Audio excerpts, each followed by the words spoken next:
Hello, everyone, and welcome to the 2023 Open Source Exchange. We're very excited and so glad that you're able to join us for today's three-panel event. My name is Dave McLaughlin. I'm the Senior Manager of Solution Engineering at Revenera, and I'll be moderating today's first panel, which is the Software Supply Chain Security Leadership. So with that, let's get started. We want to start today by learning about the role that leaders play in managing software supply chain security. Today, to do that, we have assembled just an incredible group of leaders and experts across the industry and across the globe. Our first panelist is Christine Gadsby. She's the Vice President of Product Security at BlackBerry. Good morning, Christine. Hey, good morning. Thanks for having me. All right, and we have Connell Gallagher. He's our CIO and CISO at Flexera Software. Good morning, Connell. Morning, Dave. We have Walter Haydock. He's the founder and CEO of Stackware. Welcome, Walter. Thanks for having me. And Joel Ratnasothy. He's the Chief Executive Officer of Interneuron. He's calling in from Cambridge in the UK. Good afternoon, Joel. Afternoon, Dave. Good to be here. And our last panelist, last but not least, Nicole Sergerer is the Senior Vice President and General Manager here at Revenera. And she's calling in from Germany. Welcome, Nicole. Thanks, Dave, and thanks for having me. All right. So let's jump in. The first question that I have is for each of the panelists, and it'll be an opportunity for everyone on our panel to provide a little more background on themselves and the role that they play in their organization. So I'd like to start with you, Connell, if that's okay.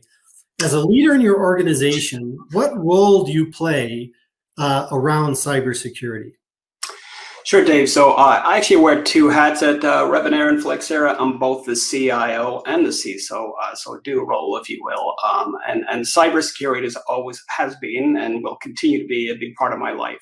So my role is to run a cyber risk management program aligned with the company's business objectives that protects the interests of the company, its customers, and stakeholders. If you break it down a little further, I'm responsible for enterprise, corporate IT security, but also product security in the sense that I work with the engineering teams to make sure we ship products that are free from vulnerabilities. Great, thank you. So Sure. Walter, you're next. Explain a little bit to us about your role at your company around cybersecurity. Sure thing. So Stackware is a cybersecurity company, so that is our primary mission. But whenever I'm working with other organizations, advising them on how to handle that question, I always tell the security leaders that you need to communicate in business terms with the revenue generating functions of your organization. Because if you are moving into very technical descriptions or you're kind of throwing spaghetti at the wall and seeing what sticks in terms of citing vulnerabilities and threats, you're going to get tuned out pretty quickly. So communicating in terms of business impact with respect specifically to open source vulnerabilities and risk and things like that, but also in general is really important, because if you're not talking dollars and cents with business leaders, they're going to have a hard time following along. And it's your responsibility as a security leader to make sure that communication is crisp and clear. Got it. Great answer. Christine, you're next. Your role around cybersecurity at BlackBerry. Hey, thank you very much. So as you know, BlackBerry is a security software company. And so my role in the industry and at BlackBerry is really unique in that it is my responsibility to make sure that what we sell to customers the security posture of that is taken very seriously. So product security is a separate organization from sort of the enterprise outlook at BlackBerry, and that our main mission is to make sure that every SKU of software that we have in market, that the security posture of that software is led with a single team. So we constantly are looking at our open source attack surface. We are constantly looking at how do we patch, cheaper, faster, better, smarter. We are constantly looking at the future of what the supply chain brings us as far as how we can deliver best-in-class security to our customers, not just by what those widgets that we sell do for security, But what does the architecture look like, and how are we maintaining that supply chain? It's very important to us that we make sure that what we sell to our customers not only does the security function, but that it maintains their own security in their own environments, which is becoming quite popular these days. So we had a bit of a crystal ball when we started. We've been doing this for a very long time, and 15 years ago when we said this is going to be important in the supply chain, and we kind of put our foot down. That's good for me, but we were right, and so here we are, kind of helping to lead the charge.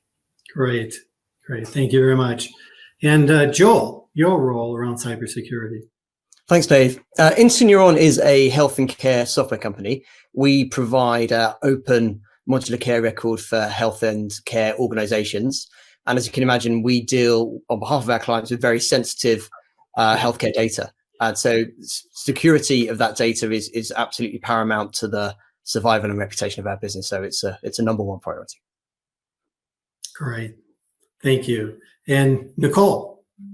Yeah, as a general manager of Revenera, I lead engineering, product management, and marketing. So it's really my job, working closely with Connell, of course, to make sure that we have product security in all of our products. That means that we look at the staffing of our security teams, the tooling, the process that we use, and then I also get involved into prioritization discussions around what we need to do and what our process will be looking forward, because security is something that changes probably more than many other areas of product development.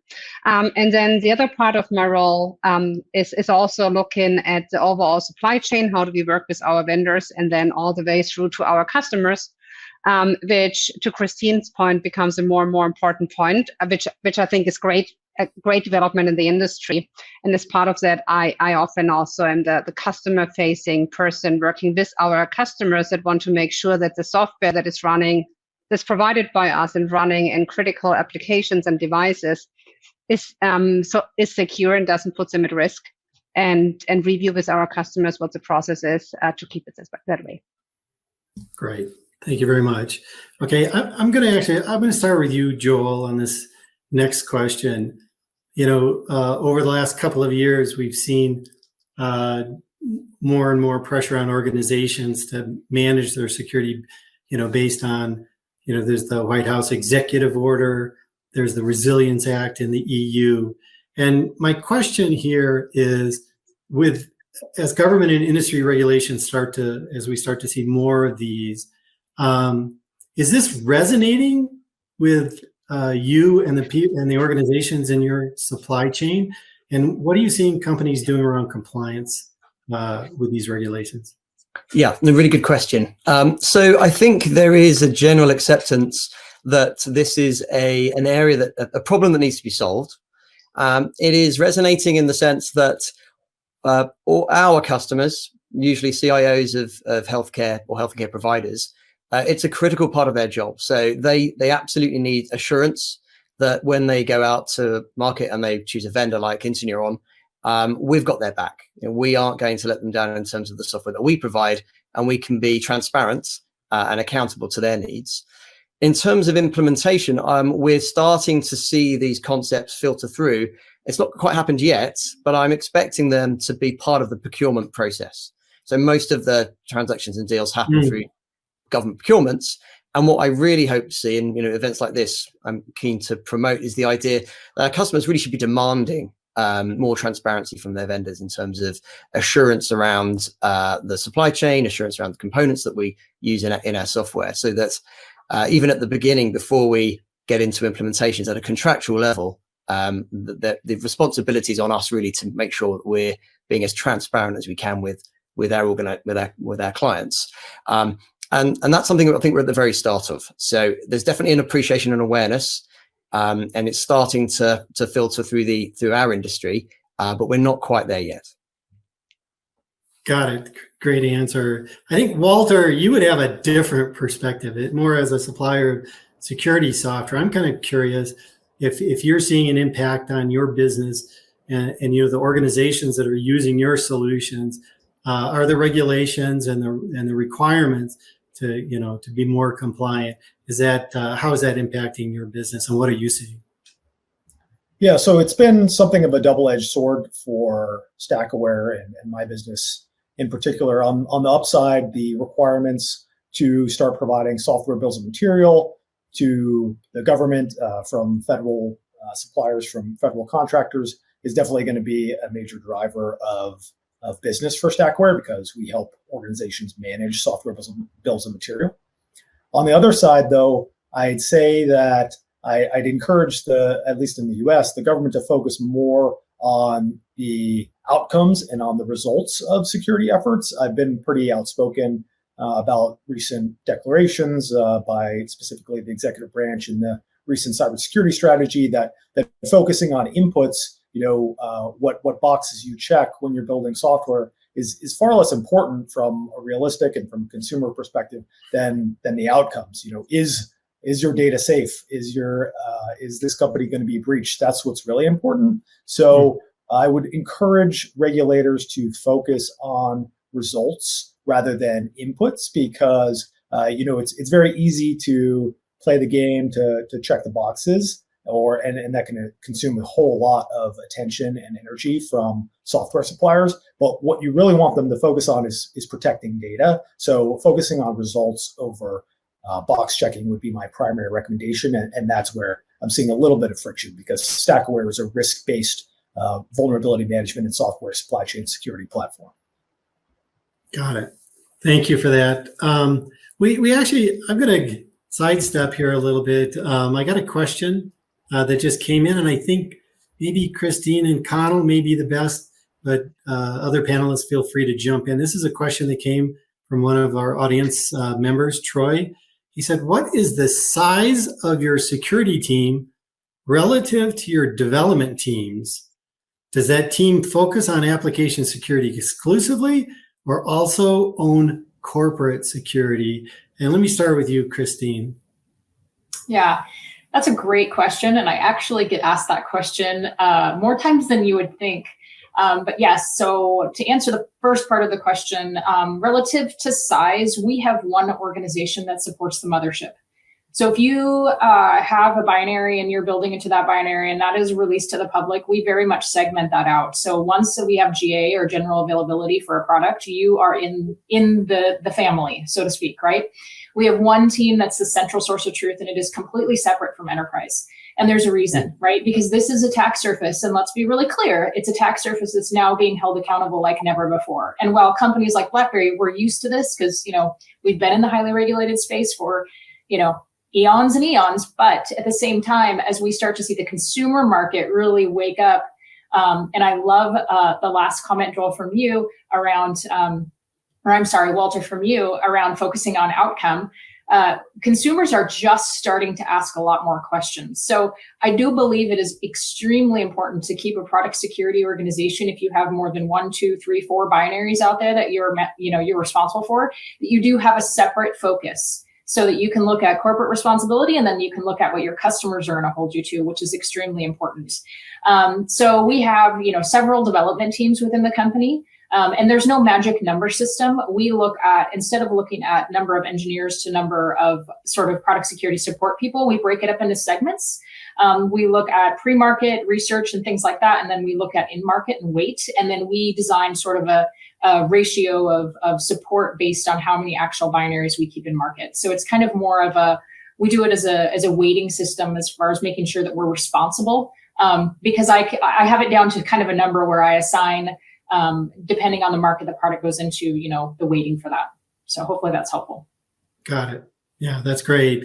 And Connell, when you introduced yourself and talked about your role, you kind of talked about this a little bit. So you had both organization and product security. So what do you think of this question? Yeah, so it's a great question. I don't think there's a cybersecurity professional out there not seeking that same answer. What size should a team be? Is it too big? Which size should it be as a percentage of FTEs? I don't think there's a good right answer. I think there are lots of different answers depending on the company. But like Christine, we do break out corporate security from product security. Now there's overlap, right? If something gets into your environment, it's a problem. But the product security lies primarily within the domain of the engineering engineering departments. I mean, they make the sausage and they're closer to the product themselves. So we have a lot of subject matter experts and people within product engineering that are really, really good at product security. And I think that's where that function should lie.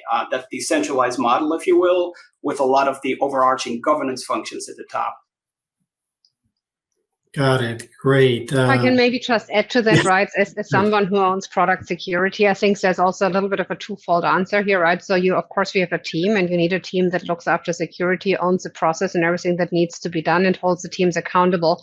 But I think there's also an overlay in which every software engineer needs to be trained on security and standards, right? It's not a question of how many security people you have. It's a question of how well your whole team gets enabled on what they need to do for security and what standards they need to adhere to, so that they build software for your company in an acceptable way, which I think is almost more important than the question for the size of the security team. Because if you don't have all engineering teams on board to develop to a certain standard, it just won't work. Agreed, 100%. And keeping that tight from the corporate narrative is important, right? You need your developers to feel like they're one of your team. And that's what really is hard when you start looking at I love this conversation, because again, this is a question I get asked so often. Tell me about the corporate versus the product narrative, and how do we define that? The important part is that your developers and your engineers trust you, and that they will work with you. That's very, very important. And shifting that as left possible to get in with the engineers and help to drive that as a culture, it's really important. And so we focus a lot on that relationship building and that cultural mentality. And of course, tooling is a huge part of that. And I find that syncing up to the corporate mothership is absolutely necessary, but being able to be in part of the product, organization is extremely helpful. Yeah, that's great. Christine, it's funny here at Revenera, our head of customer success management says CSM is not a department, it's a culture. And it's what you just said, right? That security is not just something you teach to people. It has to be cultural across your IT organization, across your engineering organizations. Great point. Okay, next question. I'm gonna, Joel, I haven't picked on you in a little bit, so this is your question.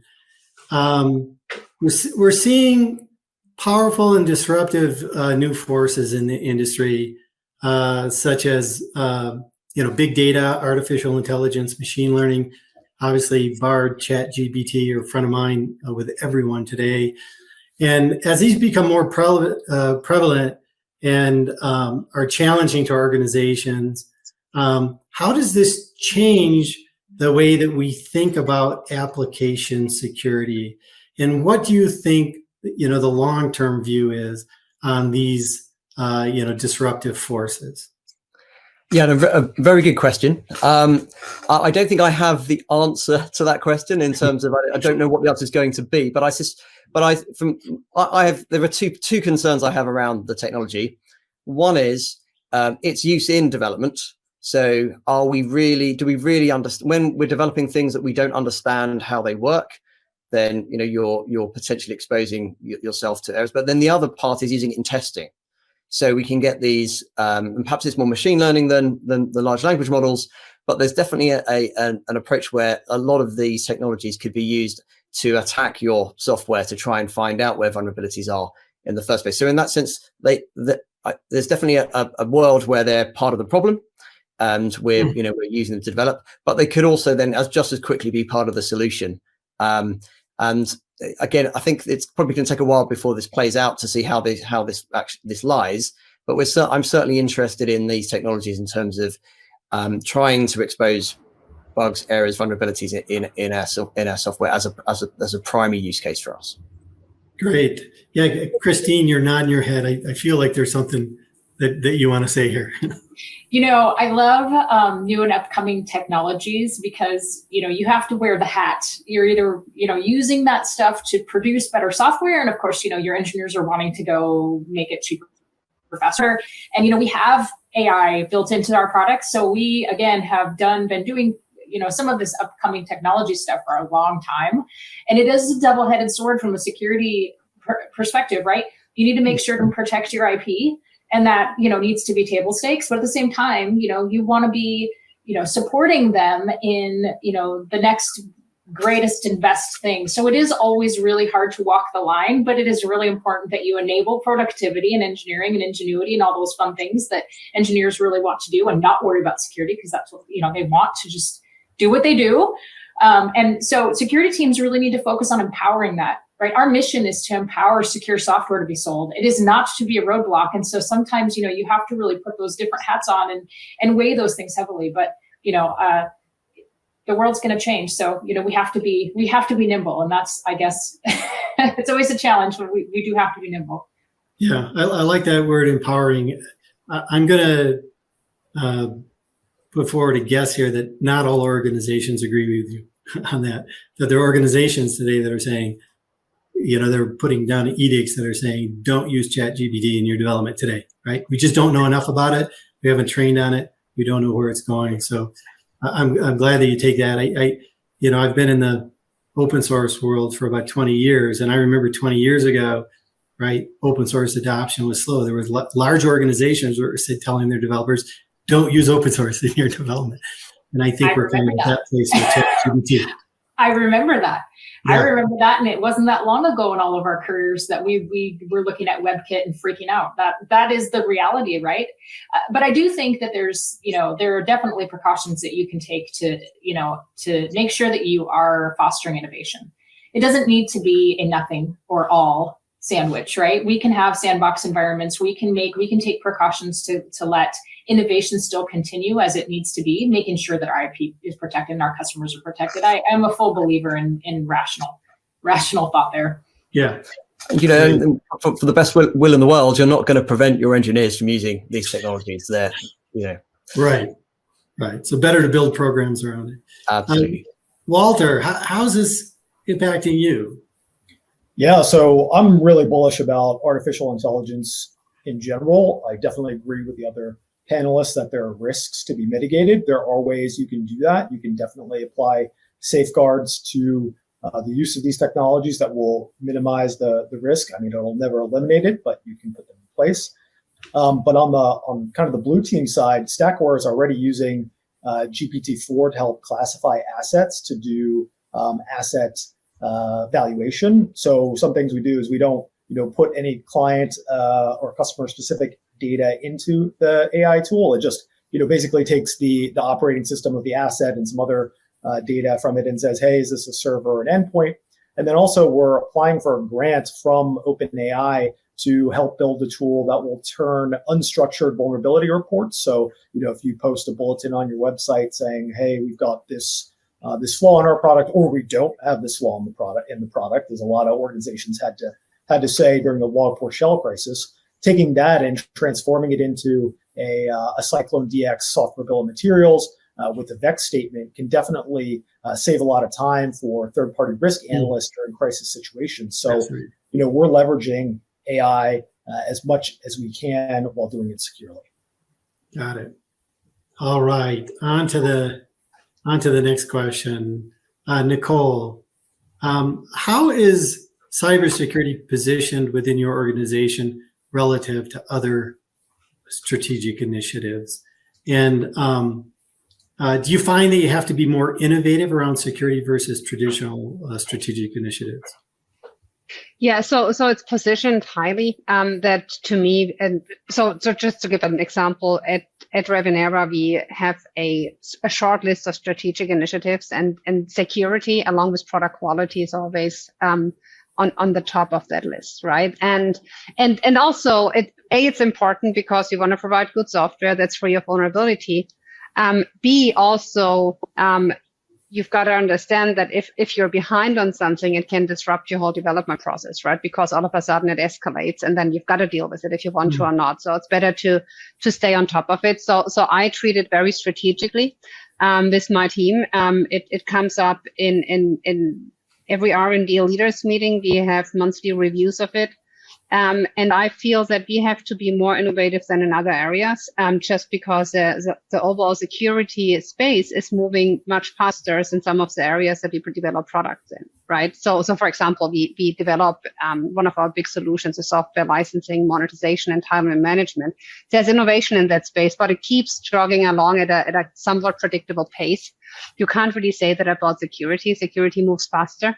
And that's what I hold my security team accountable for, that they always look at our process almost every time we meet to say, well, are we still doing what we need to be doing, and do we need to innovate in a certain area so that we can be better? So yes, it's a short answer. I think we need to innovate more. And it's very aligned at the top of my strategic priorities as a general manager. Fascinating. Oh, that's great. Joel, same question. How does security initiatives, line up with other strategic initiatives within your organization? Yeah, no, very similar answer. It's hugely important. So we recently passed our 27001 audit, and it has to be part of the culture. While you're pushing the envelope in terms of product innovation, you can't take your eye off the security ball, and you've got to have the process of continuous improvement around security. That's just part of your daily operations. Otherwise, you're not going to be in this business. Where we're dealing with sensitive data.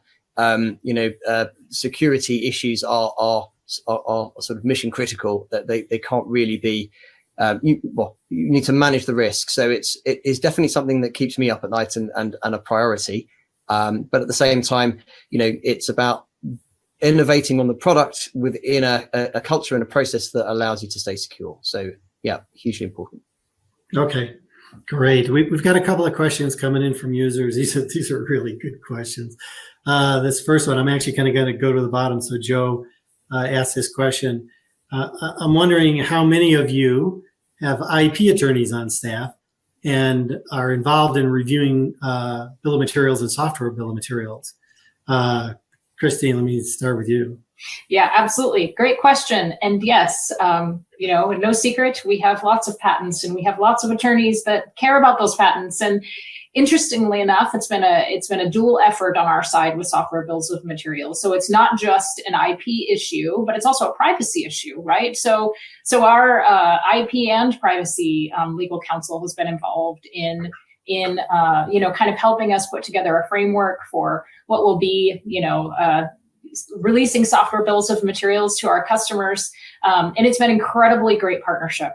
We've learned a lot, but yes, they are definitely interested in every step of the way that we take, and we let them take the lead on that. So they have all the gates, they establish that process with us, and they're supporting it 100%. So it's been really interesting for us to go through. But the answer is absolutely yes. Great. Connell, what do we do here at Flexera?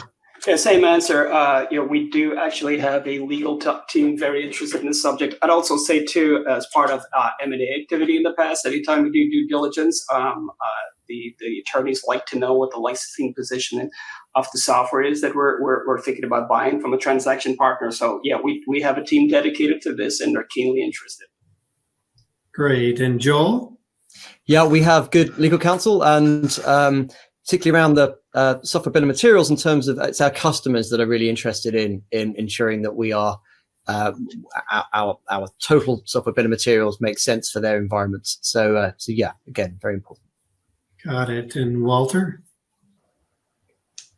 So StackAware is an early stage startup, and we do not have any attorneys on staff, but we do contract with attorneys when appropriate, and definitely intellectual property control and preservation is very important for us. And making sure that libraries are licensed appropriately and we're using them in accordance with those licenses is definitely important. Got it. Great answer. Nicole, this is another question that came into the Q&A section, and I think you kind of hit on it when you were talking about security as a strategic initiative. How do we provide the level of detail and context engineering and development teams so they can take action without it being a significant drag on resources? So, as you turn your focus to security as it becomes more important, how do you make sure it doesn't slow development, right? Or Oh, it does slow development, right? When you take care of some of you always have technical debt, right? Unless you're a startup and everything is new, but when you have products that are in market for a while, you have technical debt and security issues come with it. So it does slow down development, right? The question is how do you plan with it? And I think where you can take the burden off engineering is when it comes to tooling and process and what is accepted. So we put a lot of effort into training people on standard process as to what they need to do to basically check the box for security for their product or for their service that they are working on. And we have the security team helping them along. So I don't want my engineers spending time on figuring out what they need to search for, test for, or report on. That is defined. The process is pretty much locked down and defined, so is the tooling. And then as part of the development, of course, the work needs to be done, and sometimes it's a lot of effort, right? And some of the effort is somewhat predictable. So for every release, you do your scans, you do your documentation of what's in, and so on. That's predictable, and you just know that's part of a release cycle. And then there's more unpredictable work. So you find a vulnerability that might be in one of your components or third party, and you need to figure out what it takes to address it. And that can be an easy fix, or it can be something that's extremely hard.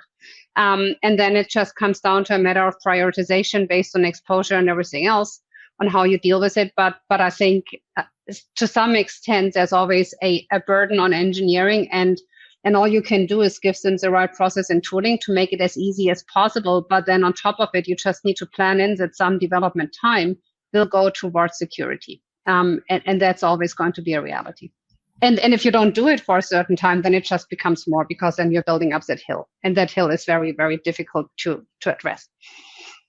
got it. Christine, do you have anything to add to that? Yeah, I have 254 binaries in market. So there's absolutely no human way that I can make that efficient going one by one. So we really focus on, ways to make things more scalable. And we really use that culture and that consulting methodology to really work with our leadership in the engineering side to really make sure that they understand why the tools run and how efficient that makes them. And we go through all of those things. Here's your top 10 lists of things that we see to make your time more productive. And they count on us to do that.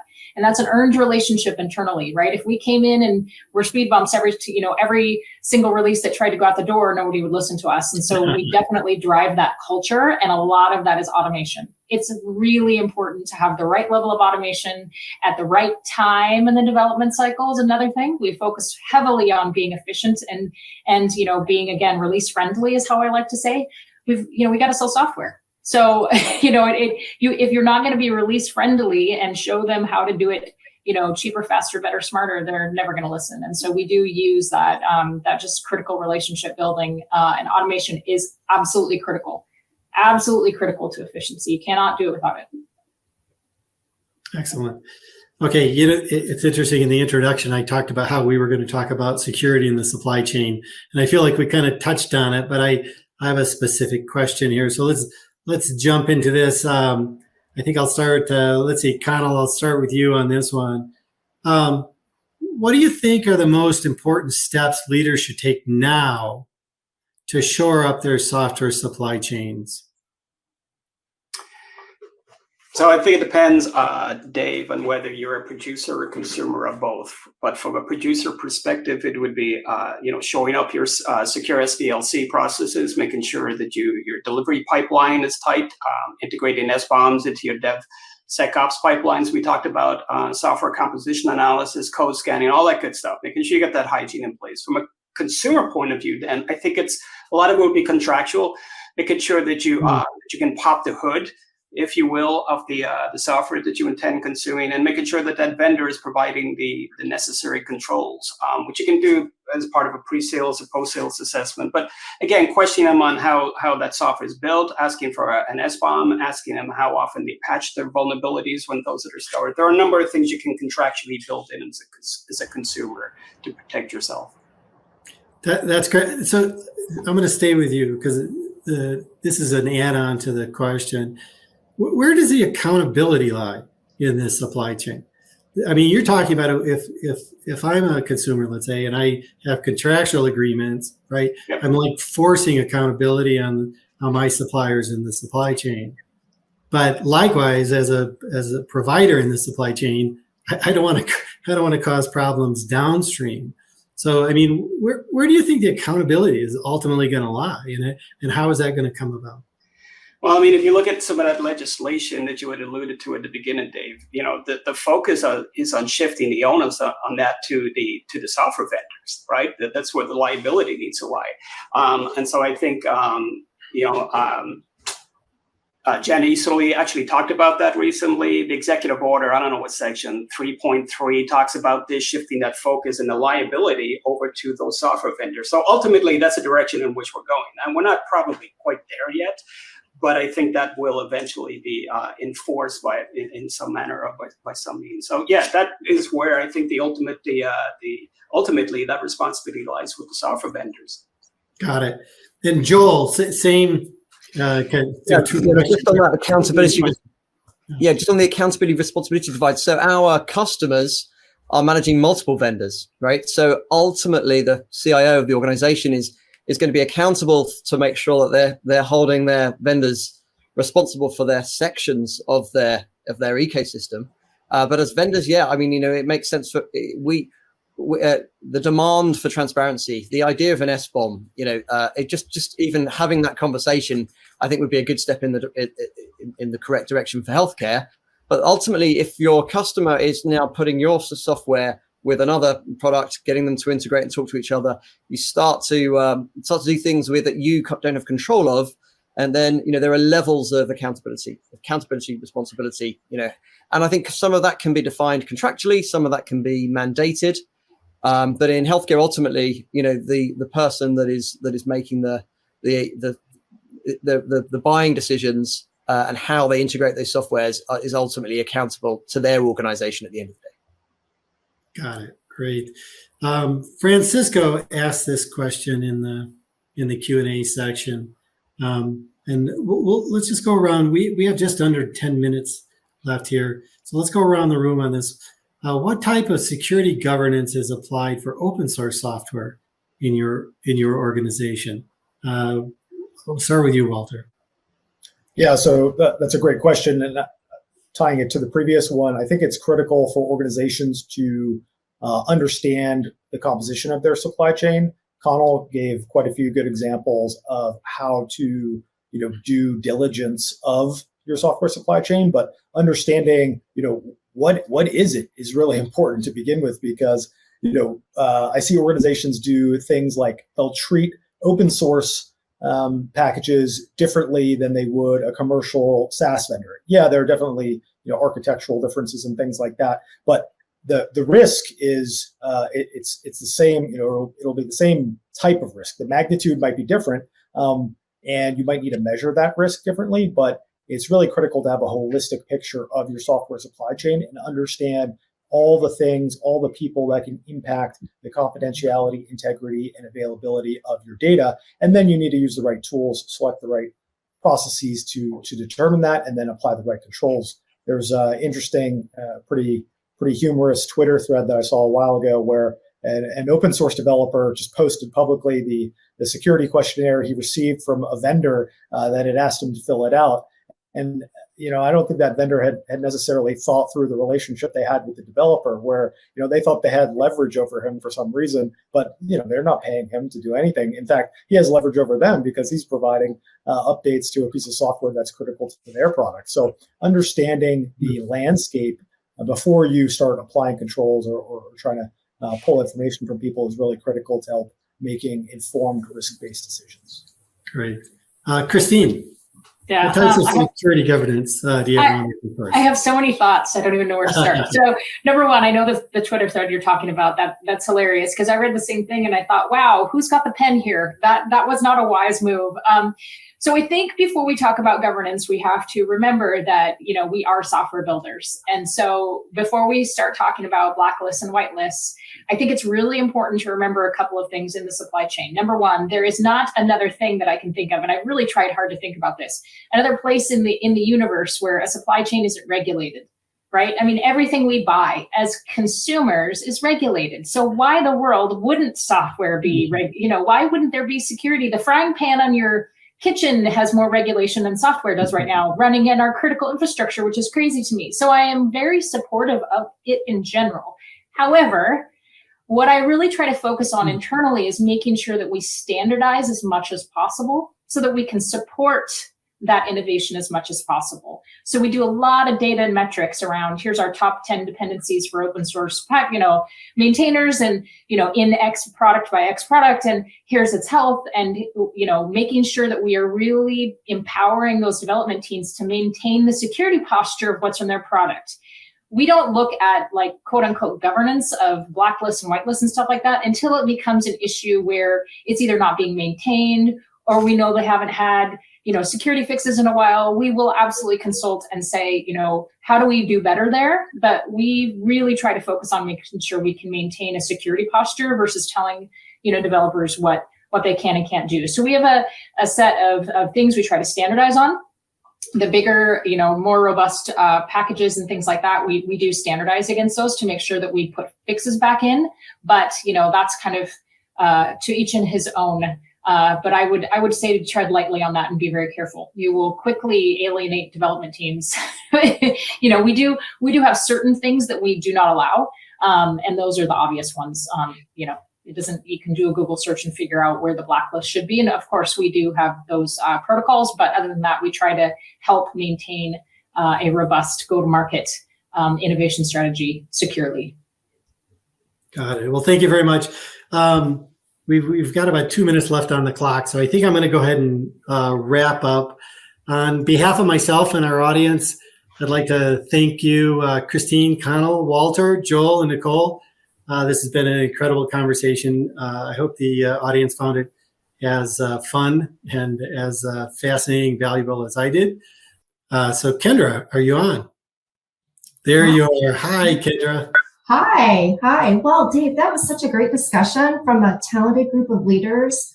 I really enjoyed that conversation, and I'm sure listeners are walking away much more knowledgeable about how organizations are focusing on cybersecurity, as well as the role that leaders should play in setting software supply chain and security strategy. So thanks for moderating, Dave. Well done. Thanks. My pleasure. Thanks for having me. Yeah. Okay. Enjoy the rest of your day. All right. So welcome everyone to today's second panel, the digital landscape, SBOMs, security, and more. I'm Kendra Morton, product marketing manager at Revenera.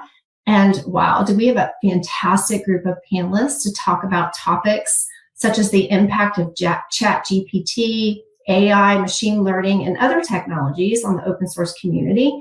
And what should security, legal, and software development teams be doing to better manage SBOMs and provide effective risk mitigation? So that's a lot.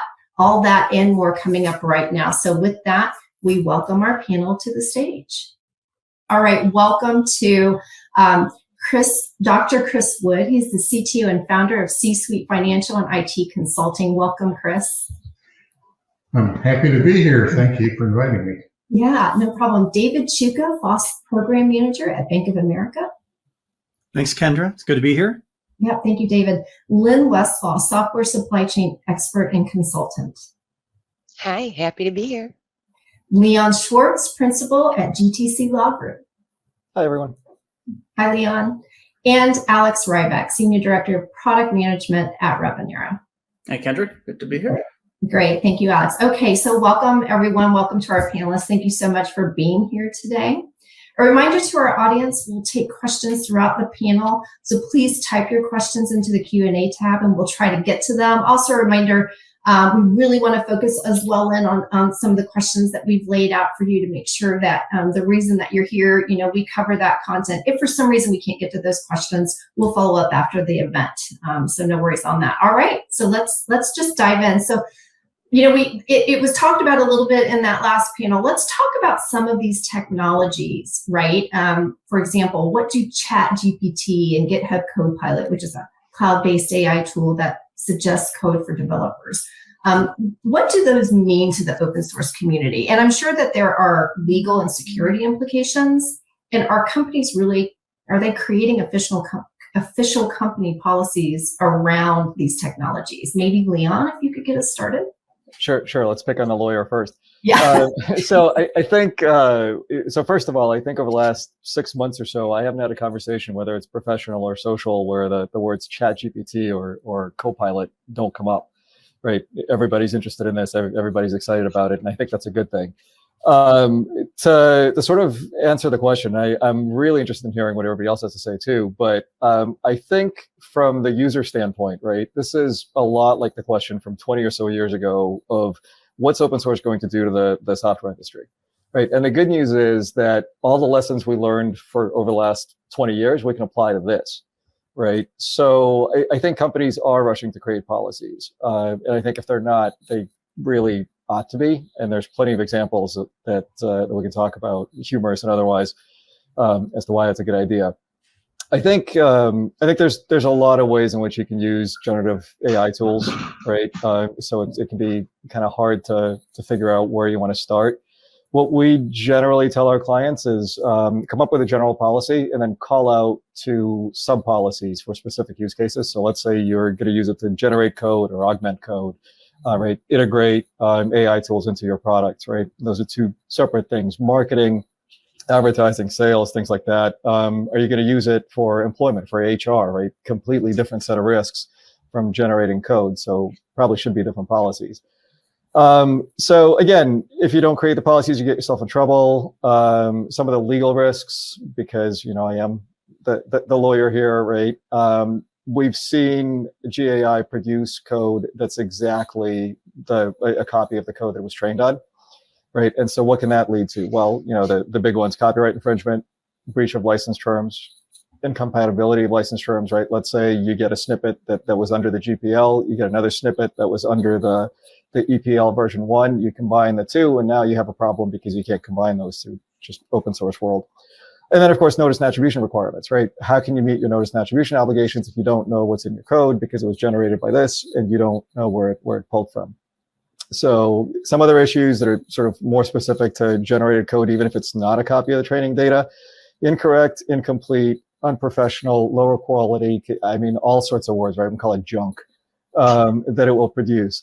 And there's a lawyer in New York who knows very well just how incorrect this stuff can be. And if you don't know what I'm talking about, go ahead and Google Stephen Schwartz, no relation, and ChatGPT and see what comes up. It's fascinating. You may have difficulty in getting copyright and patent protection for your code just because it's generated by the tool. And as we all know from the monkey selfie case, that doesn't work.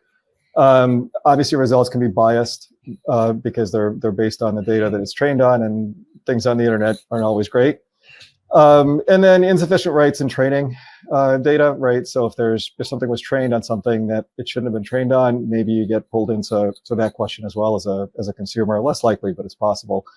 And then some general risks, and then I'll stop talking for a while and let other people talk. But patent infringement by generated code, I think it's the same risk as code you write yourself, right? There's a risk that you're going to infringe somebody's patent. So I don't think that's terribly different for these things. Security vulnerabilities, again, similar to your code that you write or code from others, open source code that you use. So there are ways to fix that. And then violation of existing company policies, right? So are there ways to fix this? Yes. I'm sure we'll talk about them today, but I really want to hear what others have to say too. So I'll stop. Well, I think it's like from a legal perspective, right? There's so much still unknown here. So it is so important to kind of start there. So Lynn, yeah, go ahead. Well, I think you're right. If any company is not working on developing policies around the usage of generative AI, they're way behind. You have to catch up now. But enforcement is, how do you enforce the policy? How will you go back and check developer work? Will you have some kind of oversight? What plans do you have for enforcement? It should also be kind of in the back of your mind, right? Because as you bring out those policies, can you develop a culture around it where people actually want to follow it and not want to work around it, as we know from other sort of software composition analysis, DevOps, any kind of policies that we put in place that may add more toil to developers, as was a big comment on the Microsoft Build conference, if any of you had a chance to catch it. Anytime you're adding these policies, there's going to be some kind of pushback. So I think in conjunction with them, like we heard in the earlier session, developing the right kind of cultures around these things so that people agree and adopt to it is critical. Very good. Very good. David? Well, no conversation about policy would be complete without mentioning controls. It's not enough just to say, hey, you can't do this. You've actually got to have somebody or some mechanism to make sure that people are not doing it and prevent that type of interaction. But thinking about generative AI, and the impact on coding in general, I like to think back 30 years or so. Not that I'm old or anything, but computer-aided software engineering was all the rage 30 years ago, and it was going to replace all the developers, and nobody was going to have to write code anymore. So this seems a little bit familiar. However, I also like to think about 30 years in the future. What is this going to look like? And I think, perhaps we're at a point where some people are confusing progress with success. So we're definitely on a path to something very interesting and innovative and new, and a lot of challenges, but we're not there yet. And Leon mentioned the legal case where somebody overtrusted. There are other cases showing up all over the place of people overtrusting the output. And even the code that's generated, sometimes it's an exact copy, as I mentioned. Sometimes it's full of bugs and everything. Could we even do a good job inspecting the code that's handwritten? How are you going to make sure that you've got good code that is generated? So at some point, I think there will be another some additional leaps, but I just don't think we're quite there yet. So I would approach with extreme caution, and just make sure that you understand what you're getting, what you're expecting, and what you're getting are on par with what you're actually doing. Yeah, so it's that balance or that decision between completely flat out banning it, right, within an organization, something like ChatGPT, versus putting some steps in place to control it. One thing I would say is that I think probably the best applications are the ones that are perhaps pursuing things internally, but with an actual human checking the results to make sure. So that as an assistive technology, it's probably making great progress, but as a replacement technology, I think if you're in that realm, let me know what your stock is so I can short it. Very good, very good. So let's kind of switch gears here a little bit and talk about software composition analysis. Lynn mentioned that. Is a simple software composition analysis solution the cure-all for code analysis and risk mitigation? And if not, really, what do organizations need to include kind of in their lineup of technology there? Alex, maybe you can get us started. Sure. So no, obviously, there is no simple solution because it's a complex problem. There is no magic bullet. There is no one product, one vendor that will eliminate all your risk. So you kind of have to look at the system, right? So going a little bit back to the first question. So any disruptive technology is going to come with a lot of FUD. And especially if you look at the audience here, if you're a developer and you don't want to get your hands on Gen AI, you probably shouldn't be a developer, right? That means you're not curious, you're not wanting to play with kind of new emerging technologies. So you have to kind of look at the equation, right? There's a lot of money being invested in exploiting applications, right? So that means you have to invest the money on protecting applications. You have to do as much training. Nicole mentioned this in the previous panel. You got to train your people, right? You can't expect that there's going to be a handful of experts that are going to catch everything. Right, this has to get into the company culture, has to get into your R&D culture. You have to use multiple tools. You have to understand what outcome you're purchasing a tool for and making sure that it addresses that. And you have to understand that there's more than a single tool that is necessary to get good coverage on all the risks that you're trying to mitigate. So having a policy, reviewing policies periodically, do static code analysis, dynamic analysis, SCA, pen tests, all these things are required. Right, you got to put all these tools in place, but you also have to, as was mentioned previously, what is your goal? What is your outcome in your organization? right? You can shift everything left and do a great job catching things up front, but then something sneaks in during the build that doesn't get looked at. So you have to look at this holistically. You have to have multiple gates. You have to understand the process, and you have to, most importantly, have something written down and educate your teams on what happens when something goes wrong, right? Who's responsible? Who's accountable? What do we do? You don't want to be on your heels all the time disrupting engineering. So how do you kind of work the process, and how do you measure it and improve it over time? Chris? I think I'll add a little bit to what Alex just said, is if you're talking about a simple SCA solution, that kind of conjures up a lot of things in my mind. But I think that the answer to that question is it's not, just as Alex said. But I think that you can't also be totally reliant on having a complex SCA solution where you do multiple scanning tools and those things without having a human in the middle of the analysis to look at the differences and the deltas and determine what's the ground truth in what's coming out of the tools. Because I've run in tests with multiple SCA tools and received different results for the same piece of software, both in the vulnerability side and on the licensing side. And then you've actually got to go look at the code and actually put human eyes on it and a little bit of rationale in order to determine which one of those is the truth. And if neither of them are the truth, then what is the truth?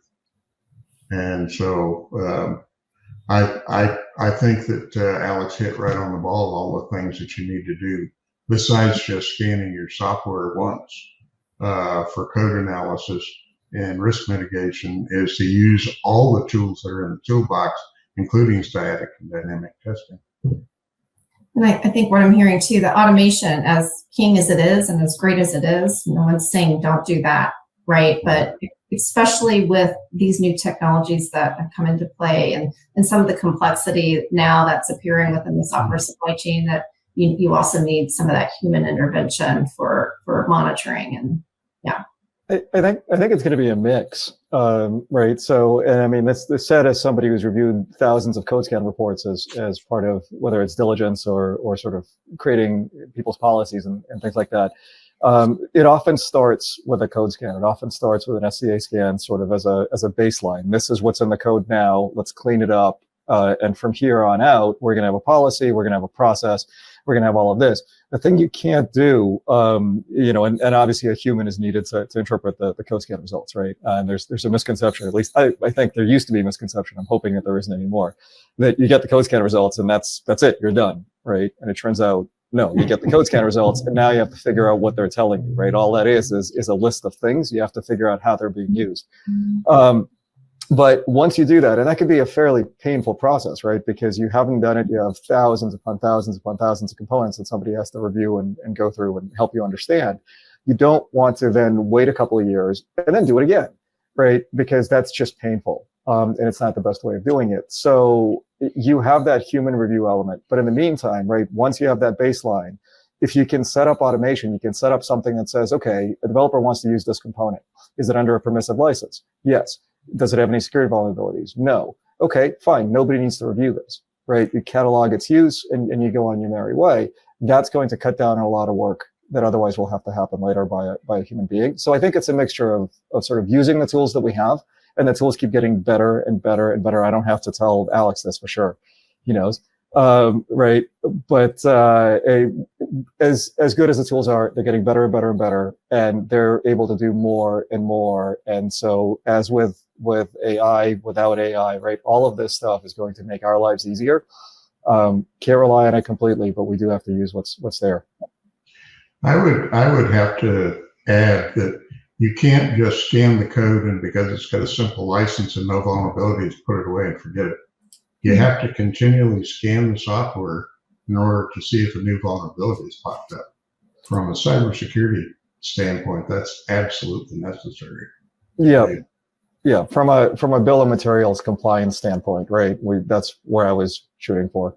At that point in time, it's under a license that's acceptable, and therefore, as long as the license doesn't change, right, from a compliance standpoint, you're in good shape. Correct. Yeah, I think in general, there's kind of this undercurrent in the industry that, unless something could be fully automated, there's no value to it. So just like with Gen AI, I mean, it's great, but you're not going to go play a surgeon having AI guide you through it unless you're trained to be a surgeon. Same thing with all these other tools. So, it's a tool. You need to know how to use it. You need to understand the value it brings. But, you kind of have to have the whole head and heart conversation and understand what output of whatever tool you're using is valuable, what is not. I mean, I see there's a question there around, alert fatigue. Really important, right? Yeah. I don't want to be notified of every single vulnerability and every single product and every single license that I haven't looked at, because I will never be able to do my job. Right? Everybody uses these tools, has a full-time job. And we want to make sure that it doesn't pull you away from innovation and delivering products and so forth. So all of this leads back to your policy, right? What is most important to you? And more importantly, what is most important to you in the context of the supply chain, your partners upstream and downstream, and your customers? Right? If your customers are asking for something that your process doesn't yield, then you need to look at your process. And if you are spending time on burning things down that doesn't add value to your downstream customers, you kind of need to reshuffle priorities. So I think it has to be a holistic view and an approach and kind of a collaborative effort to make sure that all your investments are yielding the value you want to push downstream. Yeah, I wanted to add to that, Alex, that it's not just what you do, but I forgot how I was going to word it. I wanted the word lens. You need to apply a lens of what are you trying to do, but what is the impact of something going wrong? Mm-hmm. What if you fail to catch something? And that can be very powerful in looking backwards at your process and at your policy and everything that you do to try to figure out, well, where do I want to do the burn down? Where do I want to invest those resources? Because you may have a mix of things. In some areas, it may not be worth, drilling down to every bit and byte. But in other areas, that lens of the impact of a failure is something that can really guide setting up the right policies. Okay. I do want to make sure, and Alex, thank you so much for bringing up that question that we have in chat, and just want to give others a chance to comment on that and make sure we answer Francisco's question here with thoughts. So how would you manage alert fatigue, excess number of alerts from different scan tools in an efficient way? Any suggested tools and or processes? Kendra, I'm going to say I just answered that question with the lens, right?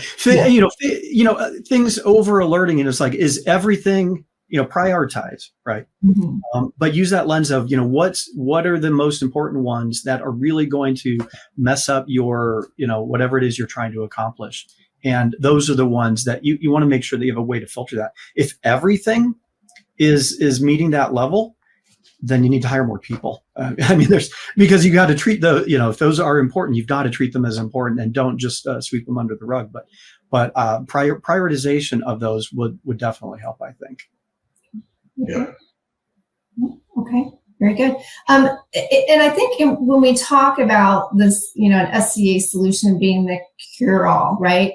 And I love the conversation that you guys had. Does that look different for each organization? Because I think it's dependent a lot too on the type of organization, maybe the industry, then the size of the organization. Does that play a role in kind of looking at an SCA solution and a group of technologies to support code analysis and risk mitigation?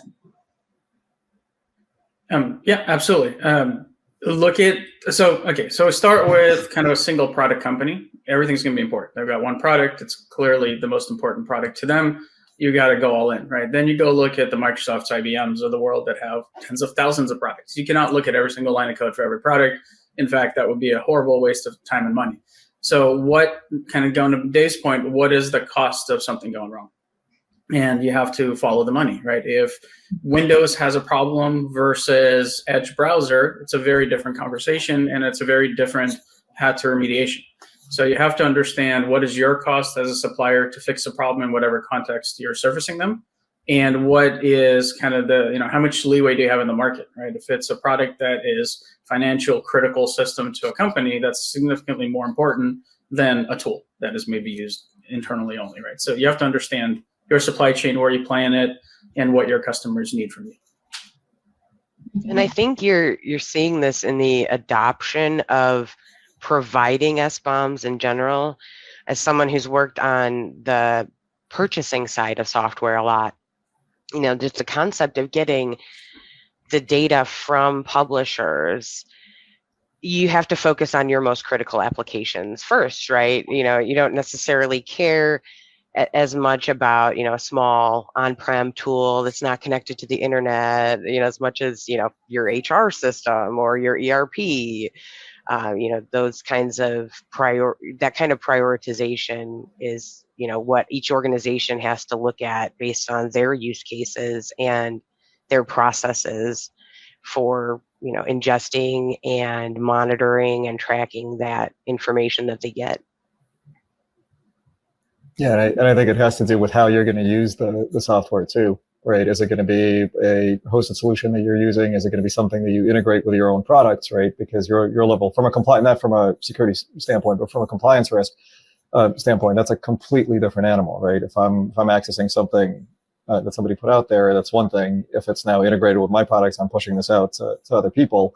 Now non-compliance issues are on me. Yep, and a lot of these things were surfaced during the Log4j event, right? There are cases where systems were brought down just in case, right? There was no reason to, but the fact that there may be a problem and we just don't know yet because we haven't heard from our supplier, we're going to mitigate it and shut it down until we hear, right? And we've had that happen with our product with some customers until we're able to definitively come back and say no impact or here's the remediation plan. So you kind of have to look at the lens of who is buying and using your product in what context and what is the urgency of a problem getting resolved. And I'm sure that's why we see, so much more activity on SBOM growth and development when it comes to federal applications, banking, and those highly regulated industries, because they're going to jump on those first. Your average, plumber, small business, probably not as worried about it. Right. I was going to add, there's a lot of commonality across everything that everybody said about how, you deal with SBOMs and inventories and vulnerabilities. And I just want to resonate with what Leon said. I think the variability is the diligence that you do, where you choose to, what you specifically do will determine the amount of diligence you do in certain areas. But if you step back, everything, identify what's out there, assess what it is, and then take the appropriate actions to, process it within your policies and whatnot. And again, we follow a lot of the same steps, but the diligence is going to differ depending on the size of the company, how many products you have, where they're going, internal, external, all those types of things. So it's actually interesting because there is so much similarity across the different processes. I imagine we have very similar policies in a lot of areas. Yeah, I think that from a procurement standpoint, when you're buying software from a vendor and you look at their EULA or their end user license agreement, and you read through it and it doesn't mention anything about open source content, or it says that there is open source content, but it's part of their software, and they don't specifically disclaim any responsibility for following the terms of those licenses, then that's a different risk decision than if you read it and it tells you that you do have to be responsible for complying with the terms and conditions of the license agreements for the open source software.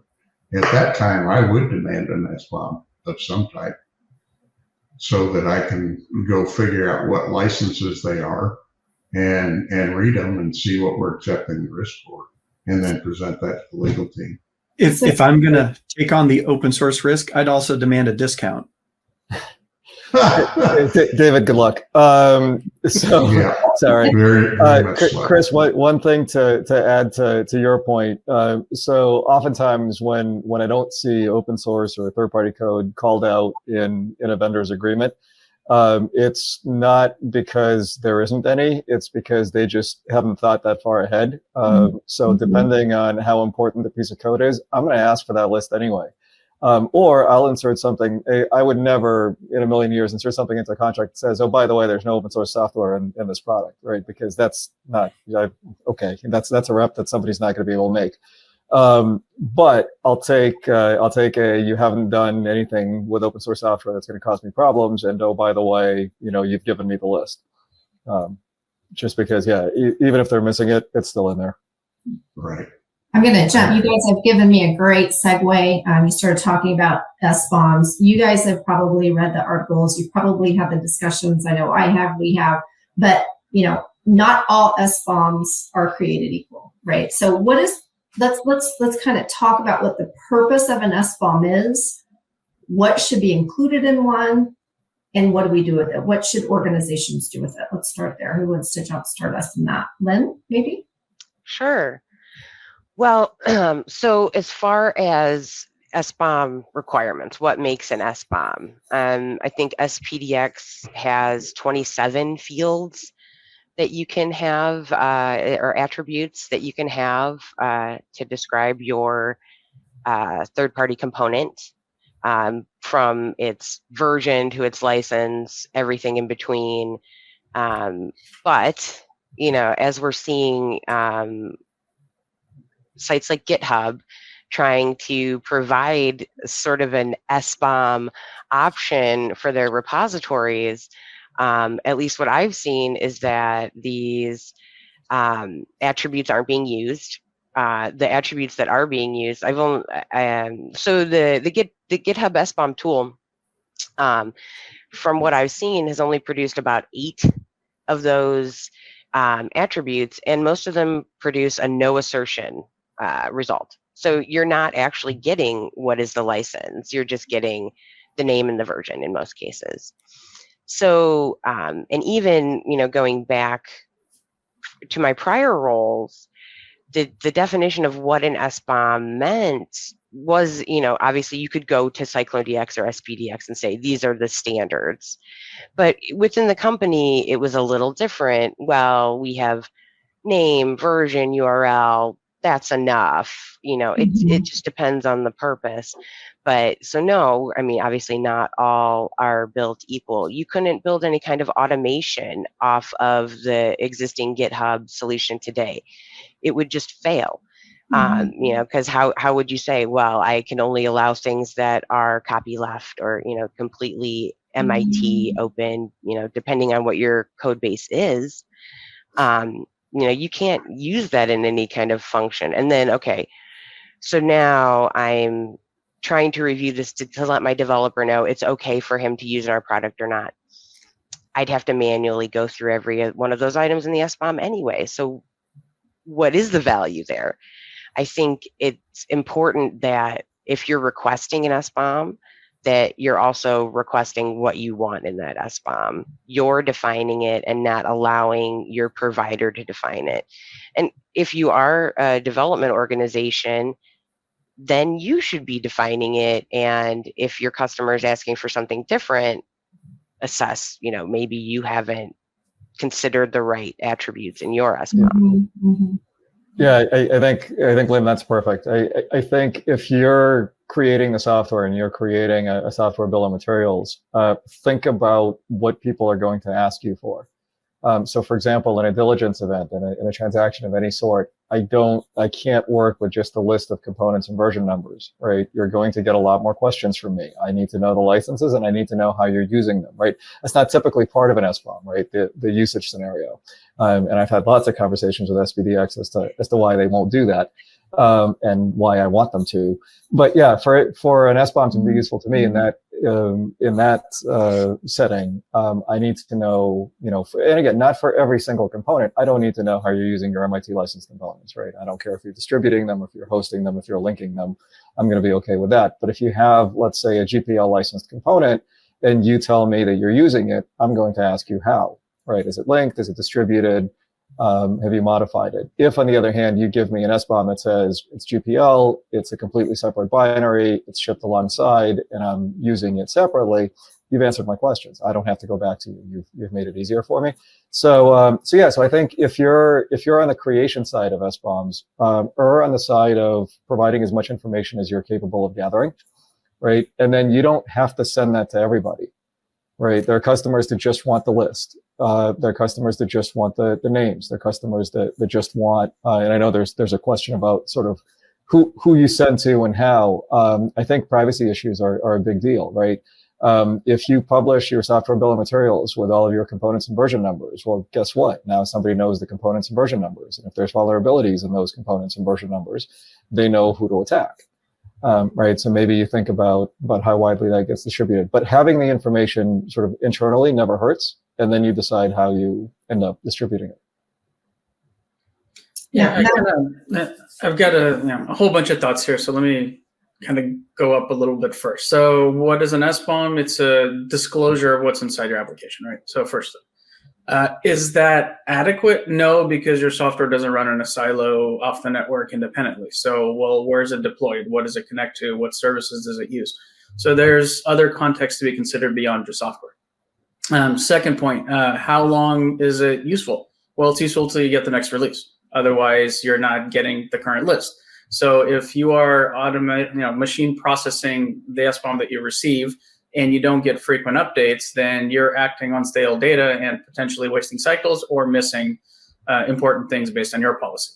An SBOM by itself, if it doesn't have licenses, clearly not useful for the legal folks. If it doesn't have versions, because people are concerned about releasing IP, well, now I don't know what vulnerabilities are associated to it.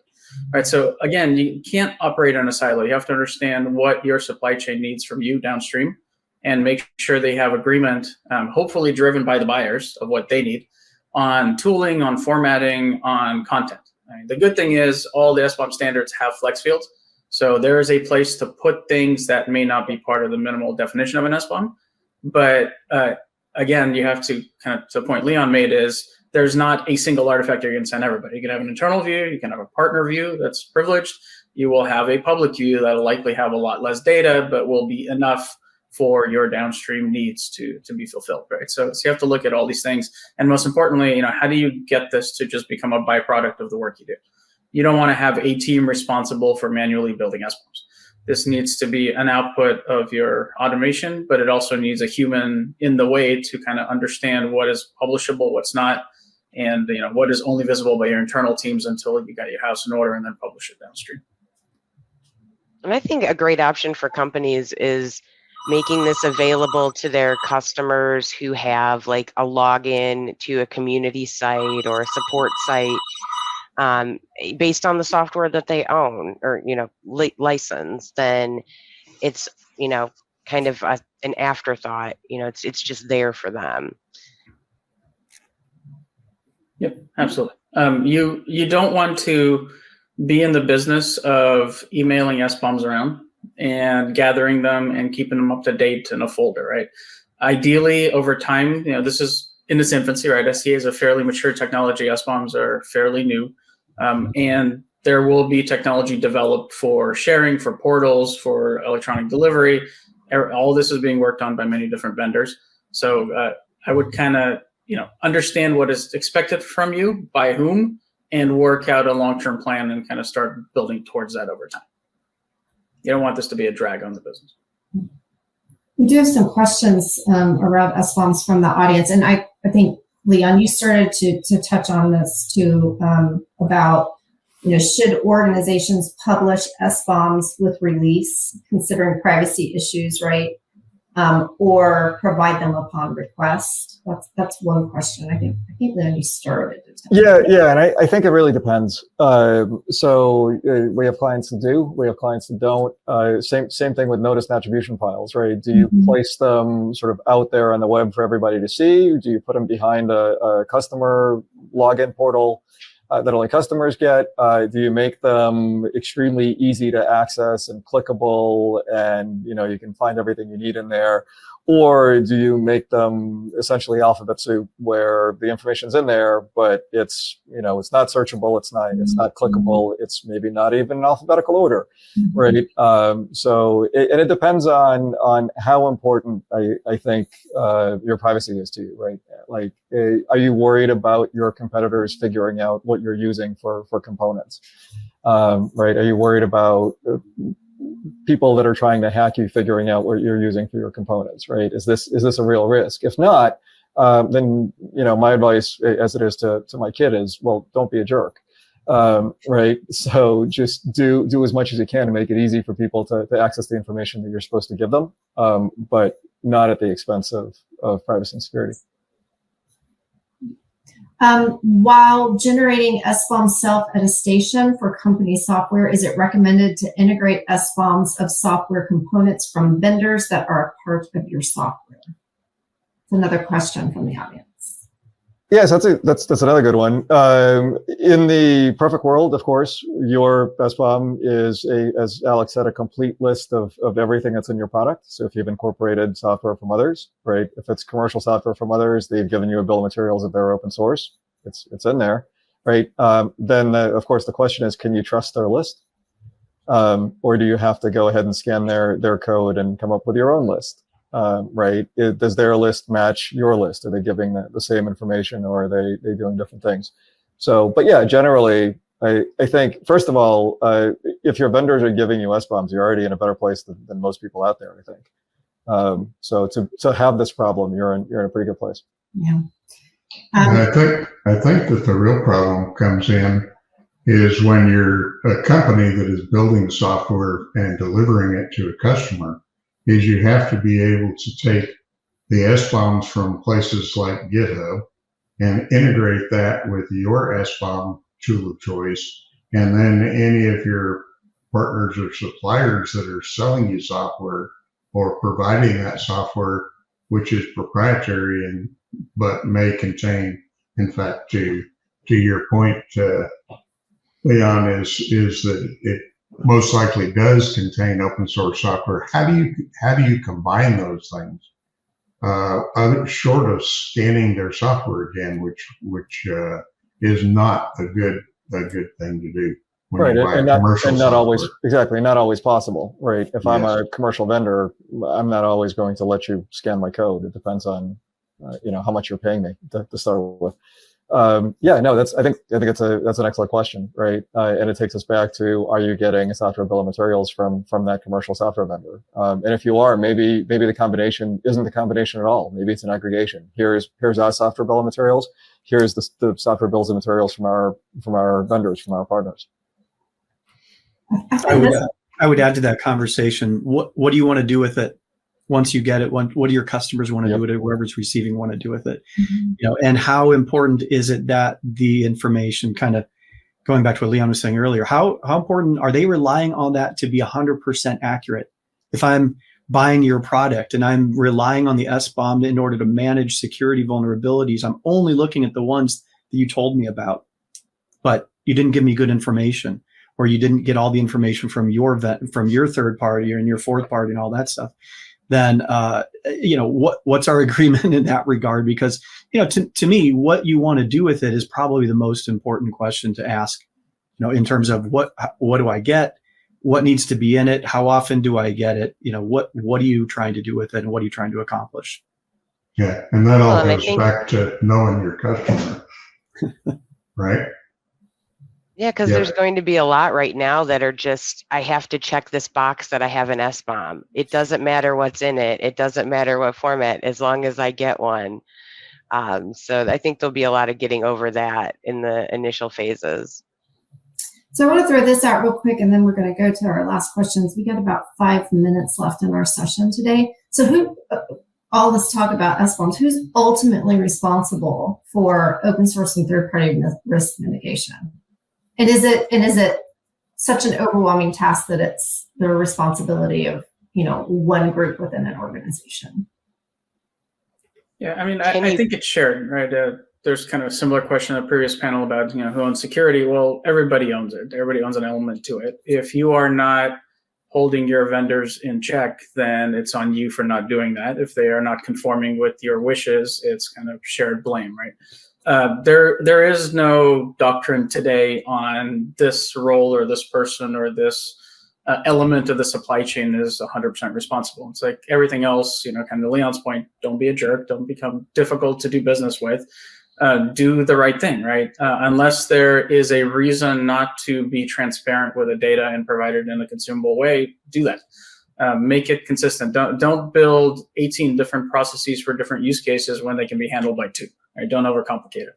But you got to know, kind of going back to college, right? Is your teacher going to read your term paper? Or are they just going to hold it up and say, yeah, this feels like a B? We're kind of in the same state today, right? There is no one unified agreement on what someone will do with an SBOM, how they will do it, what system it's going to go into, how often they expect to receive it. So you kind of have to keep an eye on the market where things are going and make sure that you have agreement with your vendors on tooling, on level of discovery, how deep do they need to go, how often do they need to refresh it, because you're the one who needs this to save your business from risk, right? So it's imperative that your upstream supply chain understands what risk you're trying to mitigate and how you want to go about doing it. Okay, very good. Yeah, and I think maybe just, I know I can't stop talking, sorry. I'll be quick. Just to add to it, within your organization, right, this is a question that we get asked a lot as outside counsel, right? Is it legal? Is it development? Is it security? Who owns the OSPO function, right? Who runs the thing? I don't think it matters, right? It's wherever the competence is. At the end of the day, what we tell our clients is it's going to be cross-functional anyway. You're going to have input from development. You're going to have input from legal. You're going to have input from security. You're going to have input from business. Who owns it is a matter of budget. It's a matter of who's got the extra personnel. Fine, but make sure that it works. And on the overwhelming point, I get it. Especially like if you just join this for 45 minutes and rapid fire heard about SBOMs, it can seem like you're drowning and you haven't even started swimming. But that doesn't need to be the case, right? There are tons of people out there that have done this hundreds, thousands of times, right? And we have a process. We have a way of walking you through it, right? So find help. It's out there. It's not terribly expensive, and it gets things streamlined. And for us, from the legal side of things, the thing that we do is we automate ourselves out of existence, right? We help you set up your policy. We help you set up your process. And then the only time we hear from you is when a license comes up that no one's ever seen before, right? Because everything else is handled by rules. It doesn't have to be complicated. And Leon, the open source community is never going to let you work yourself out of a job. We've been categorizing licenses for 20 years now. Yep. And it's still the mountain out there to be solved. Well, that's the greatest irony, right? Is that open source came out of a hatred of patents and lawyers and licensing, and it's created a cottage industry of licensing around open source software. Yep, that's correct.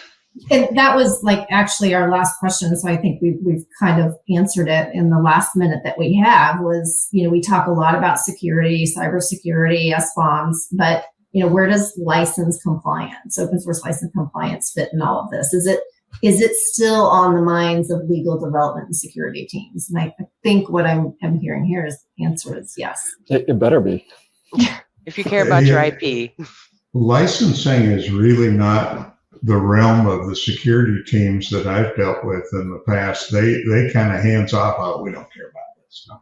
That's for the lawyers. And so it's really kind of a joint output from the development team and the securities team's work to define all the risks, whether they're legal risks stemming from the licensing or they're software security risks stemming from vulnerabilities that have been discovered in the software. Mm-hmm. But in the end result, it's still the company that's responsible.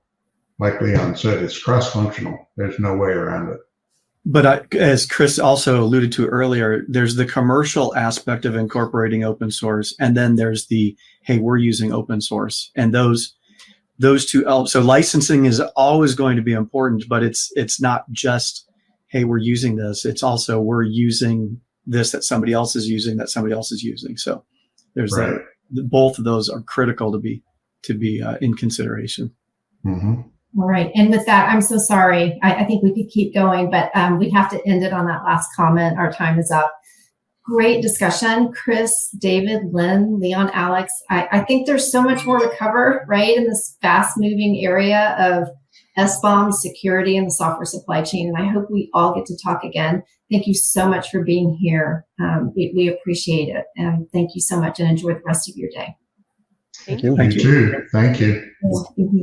I'm going to now pass this on to my good friend and a valuable partner to Revenera, Martin Callanan from Source Code Control. There he is. Hi, Martin. Hello. Hi.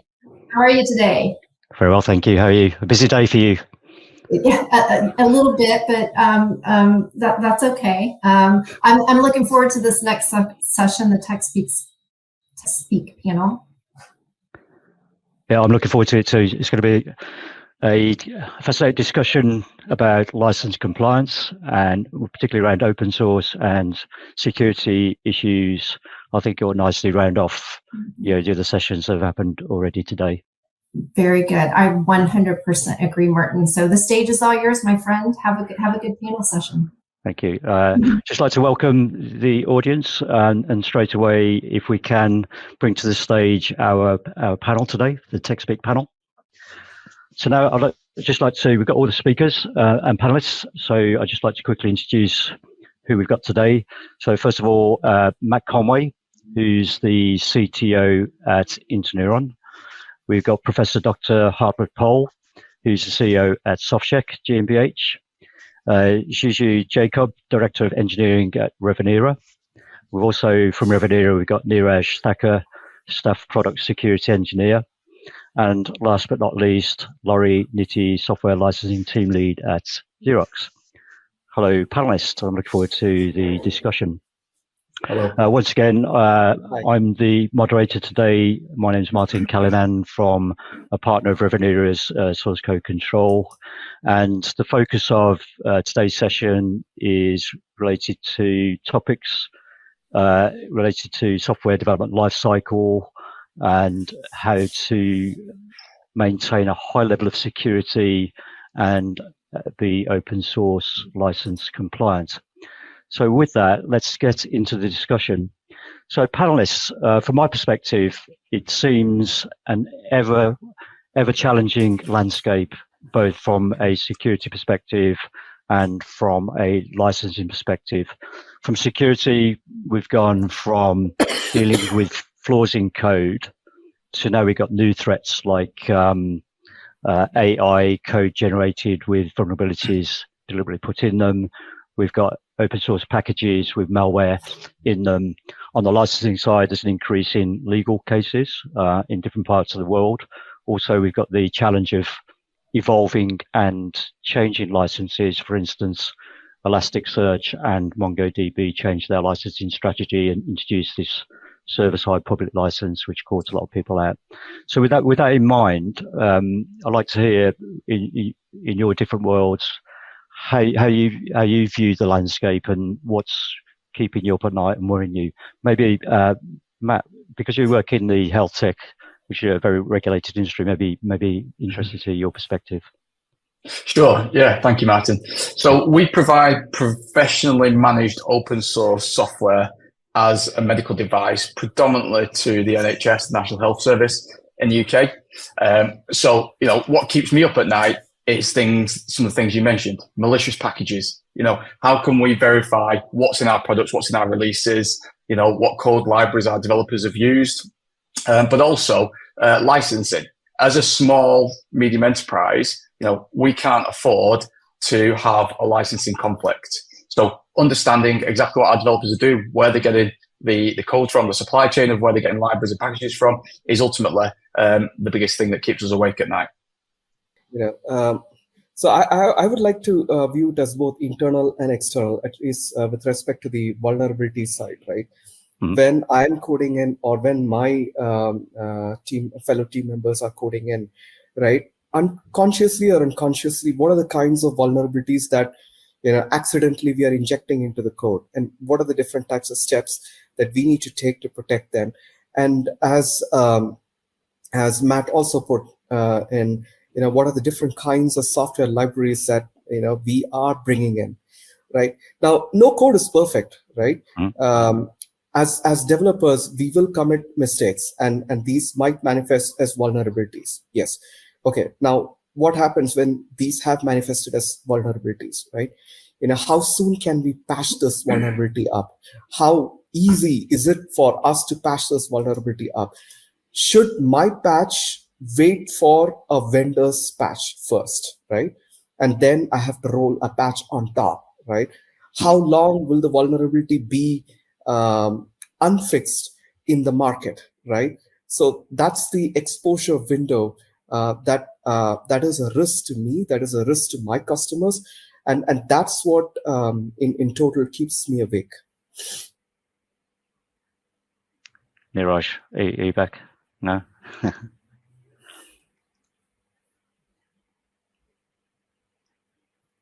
Laurie, I'd like to hear your perspective on licensing, which is close to my heart. And I have a lot of experience with customers dealing with challenges with licensing. You've got a whole team working on licensing. What do you see the landscape like for you? Is it changing? Is it more challenging? So I think our biggest challenges, well, two of the things I see as our biggest challenges is the the new executive order in the last couple of years and the subsequent memorandums, the fact that things are not necessarily standardized. They haven't decided what standard. There's a lot of unanswered questions. And I think, we struggle to understand exactly where does that leave us? What exactly do we need to do to comply with that? And related to that is, package managers getting SBOMs from our partners, and how do we incorporate that into what we need to do to meet the executive order?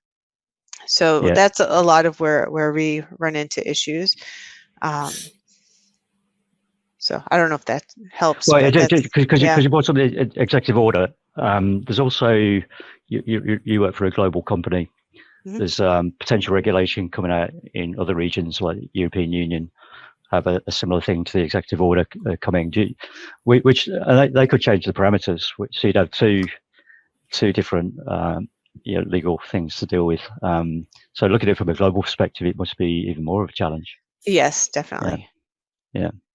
But outside of kind of executive orders and legal requirements, no doubt you were managing licensing before that. Have you seen the licensing world change? I know it's challenging identifying every single package component license. That was where I was getting at with like package managers and such. A lot of times, we don't. When you're using package managers, you don't have as much control over which components are being brought in that package. And if you find out at the 11th hour that you've got some GPL v3 and you need to learn those things as early as possible in case you need to make mitigation strategies, like maybe choosing a different package, or there may be other things that you may have to do to protect your IP. Yeah, certainly. And something which is related to both security, something that Juju brought up, there's two perspectives to this. There's software which you depend on, which is coming into your organizations, both from a security perspective and a license perspective, which could be integrated into applications you're developing.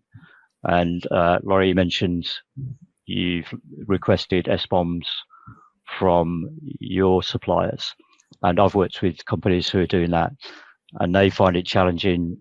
Different formats you get it in. Do you trust it? Can you audit it and things like that? Juju, do you request SBOMs from your suppliers? Yes, we do request, and we are also suppliers for many other software companies, and we are also frequently requested for SBOMs as part of our sales cycles, right? So yeah, we do get requests, and we do answer to.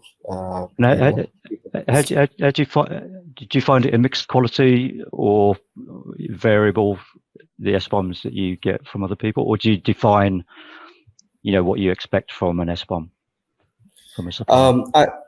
From a supplier, mostly we look at from the SPDX kind of a format, right? And and we too supply in that same format. So that's pretty much what we do from our side. So Niraj, I think we've got you back. Hey, Martin. I hope you can hear me now. Sorry, we can hear you. Yes, we're just talking about the landscape. It'd be interesting to get your perspective. We're talking about being a two-way street. You've got software coming into your organizations, you're producing software, and also the new threats that you've got Absolutely, absolutely. So, Martin, I heard in the first that we were talking about what is keeping us awake at night. Yeah. So, rather than that, I would say that what is keeping us, up on our toes, whether we are taking the right measures to prevent, detect, and respond in time to the vulnerabilities is something what is keeping us on our toes all the time. Because if we talk about the vulnerability landscape is pretty wide open, and the vulnerability can be introduced at any point in time in the whole supply chain ecosystem, including the design, the development, manufacturing, distribution, or delivery of your product or services. For example, an adversary may compromise the software vendor that provides the software components used by many of the organizations. And now, if that particular software has been tampered, or the hardware components which are supplied, if there is something which has the integrity which is breached, right? So that shipment of the product is going to be a faulty one or the malicious one. When somebody is using it, you never know that how that is going to react in the ecosystem where it is installed, where it is deployed. So the whole landscape of the supply chain becomes really vulnerable if we are not taking the right measures at right point in time. We will talk about maybe at the later segment of the talk that how do we how do we define right measures at right point in time. But yes, taking the right measure at right point in time is something which keeps us on our toes. And there are multiple attacks that we are looking at, from the malicious packages which Matt spoke about. There are also different kinds of attacks like typo spotting, which we also call URL hijacking, or there are attacks like compromised GitHub maintainers, protestware. There are a lot of other types of attacks also which are very harmful in nature, and it also has legal implications, regulations which we are violating. So there are a lot of things which comes into play when we talk about the whole supply chain ecosystem from a security standpoint, Martin. Yeah, so that will lead on nicely to, so with all this changing landscape, the regulations which we talked about, have you changed your strategy for managing this? I know we talked about producing SBOMs, but at what stage do you think about compliance and security? Is it in the design phase, or is it you start developing and then before you ship, you start looking at issues around this? No, I think from the design phase itself, right? You need to have security at the center, right? The way you think about a solution to the problem, split it up into different components, how each component interacts with the other component, what are the threat vectors for each particular component, what are the communication paths, what are the data flow paths, how can data be compromised. You got to start thinking at it from a very early stage. And once you've moved past the design and you're into the implementation segment, then you need to adopt practices like the principle of least privileges.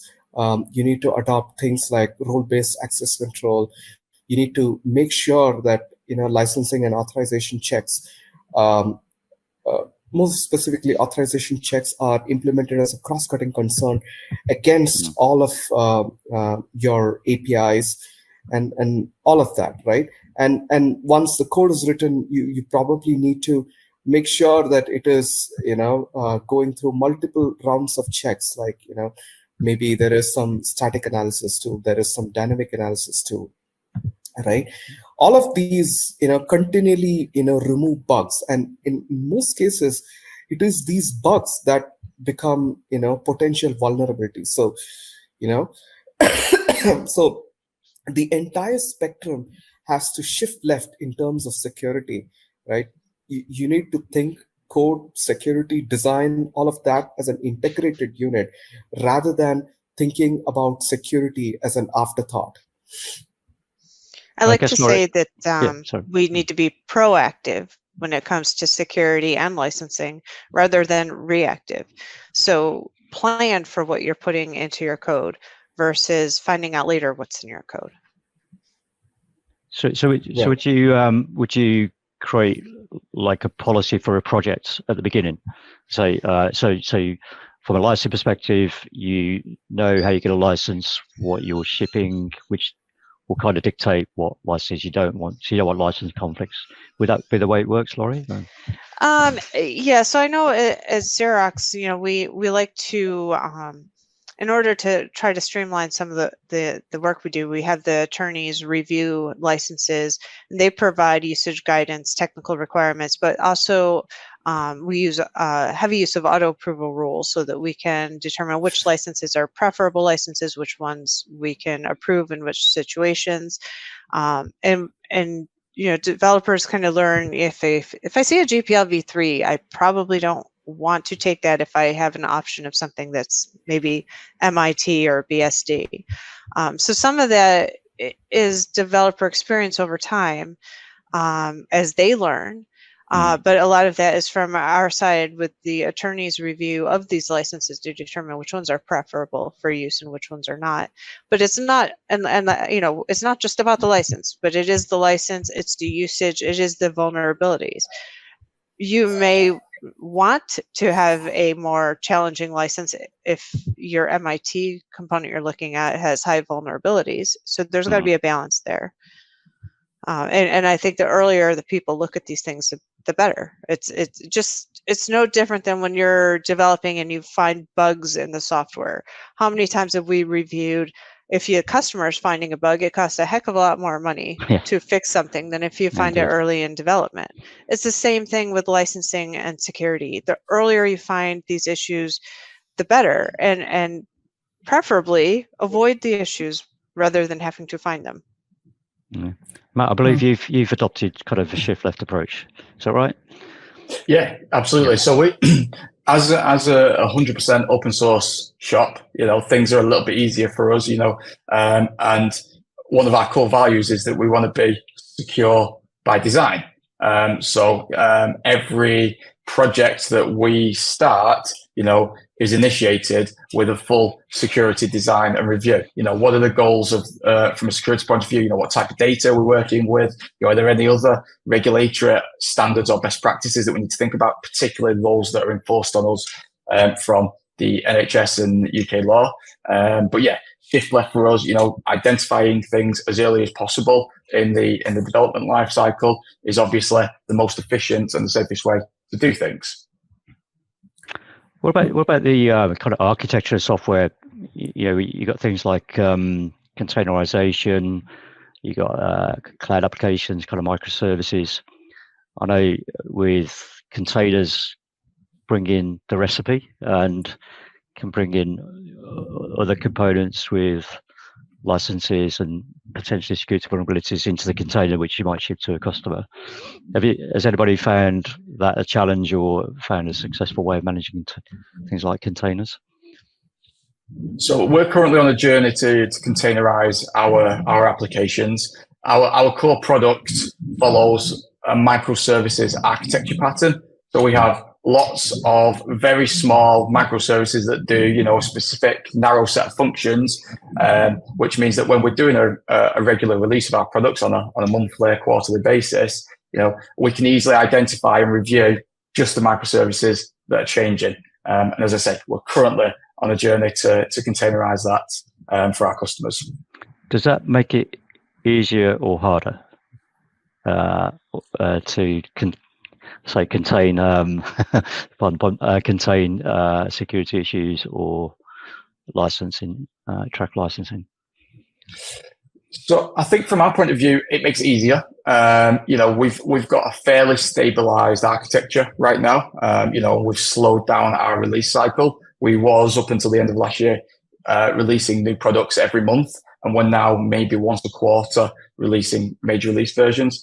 So I think the current architecture pattern that we've got allows us to really take the time to focus on any potential security issues or licensing issues when we make changes to any of those microservices. We're not changing the architecture of our products with every release. We're just changing a few very narrow functionality wise services. And is these new architectures, is it about a better experience for the customer, or is it about making it easier to secure code and deliver code? Right. From our point of view, it's security and the development process. You know, what our customers see, they have no idea about the architecture behind the scenes. You know, we provide a single entry point for our front end. So what happens behind the scenes from security, integration, auditing services, they have no idea. So it's purely to help us in our development lifecycle. Well, I guess for you, Laurie, a decision made to containerize, and you've got to deal with the the consequences from a licensing perspective. Yeah, as I said earlier, like if you're bringing in like some of these containers at the end of your software development, and you're finding some of these more troublesome licenses or security issues, you know, program managers don't like when their software gets held up when these things are found at the end. So it's definitely a challenge. You brought up something that I was thinking about there, Laurie, about holding up software releases. This is for everybody. Do you find you've had to slow down release schedules in order to ensure security and compliance, or is it work the other way? You've got the deadline, you've got to work to the deadline, and the pressure's on you. I know, Neeraj, you got release cycles. Initially, when you're moving the security, to a shift left approach, you kind of slow down, right? To make sure your processes are in place, to make sure everything is there at the right place. But then, as the practice, what happens? You find ways of automating them. You find ways of doing things faster. In my experience, I think it slows down at the start when you're trying to adopt this, but as with time, as with practice, it just smoothens out, and you don't feel that slowdown any longer, right? You kind of, when you kind of view all of these things as a required thing, you don't think of it as a slowdown. You think of it as any other activity, just like coding, or just making sure you get your software through vulnerability penetration tests and all that. Those become regular activities that help in delivery of software. So it's a culture, right? A culture, yeah. Right. So anything Martin, as Gigi was talking about, initially it takes time. So anything that you either adapt as a new thing in the environment, in the ecosystem, obviously for the first time it is going to take time for the team, for the ecosystem to gel up. Once it is in the system, it doesn't really take time going forward when you're doing it either second time or third time, because you're developing that gradually as a culture, which you talked about, security as a culture. Now most of the organizations are following agile as a as a practice, as a methodology. So embedding security in agile, it takes that you have certain capabilities within your team, like you're developing security as a culture. You have security related trainings, specific developer related security trainings in place. You also have external reviews and advisors, or maybe external consultants to help you with a lot of things, be it with respect to shifting left, with respect to certain testing, or maybe with respect to any design reviews, architecture reviews. Those are all the important things for which you cannot have everything in-house. There might be certain things which you need to either outsource, and you need to take help from outside. There are always within the security paradigm, the three most important things that we look at is confidentiality, integrity, and availability. These are the three main factors which we evaluate that whether those are breached or not. And there are three factors which we look at, like people, process, and technology, that whether these three things, confidentiality, integrity, and availability, have been breached in the alignment with people, process, and technology or not. When we say people, process, and technology, say for example, we were talking about containerization, right? So we need to look at these three factors, like whether we have hardened the network or not, whether we have hardened the application which is going inside or not, and the human factor, that the people who develop, who run and support and use the software, whether they are enabled enough to have security as a as a first thought, not an afterthought, and whether it is embedded within the product adequately or not. So these are some of the things which they need to build or adapt very proactively and very sportingly, I would say. Attack surface mapping is another very important thing wherein you need to analyze that which all entry points are there, be it with respect to containerization, moving to cloud, or any other technology that we adapt, being going to adapt a new technology like AI or blockchain. We need to find out that what are the attack surfaces wherein the adversaries might be able to get in. So you never know that where those entry points are. It is up to us to identify those threats, maybe using the threat intelligence, maybe using the attack surface mapping methods, or maybe it might be n number of methods which are available within the security paradigm or within the practices which we follow. And that all sounds very complex. And there's talk about shift left earlier, which leads me on to a kind of discussion point. How much can you automate? So Neeraj, you mentioned people, processes, and technology, which is a term I use a lot. People look for a technical solution, especially in software development. So in your experience of tools and technologies, how much automation can you put in place to ease the burden, if you like, and free up developers to develop? Well, there are two things I would like to bring in place here. There are two, when we talk about the development cycle, right? The whole in the agile process, we have two most important things. One is the source integrity, and the other one that you have is the build integrity, where you have, the source code, CI/CD, distribution packages, and everything. Yep. And you have these two places, the source integrity and the build integrity, where you can have most of the things automated, be it with respect to the SCA, which is software composition analysis, with respect to your static analysis tools, like there are plenty in the market. I don't want to name any, but there are plenty in the market which you can utilize. There are also tools available with respect to dynamic security, application security analysis.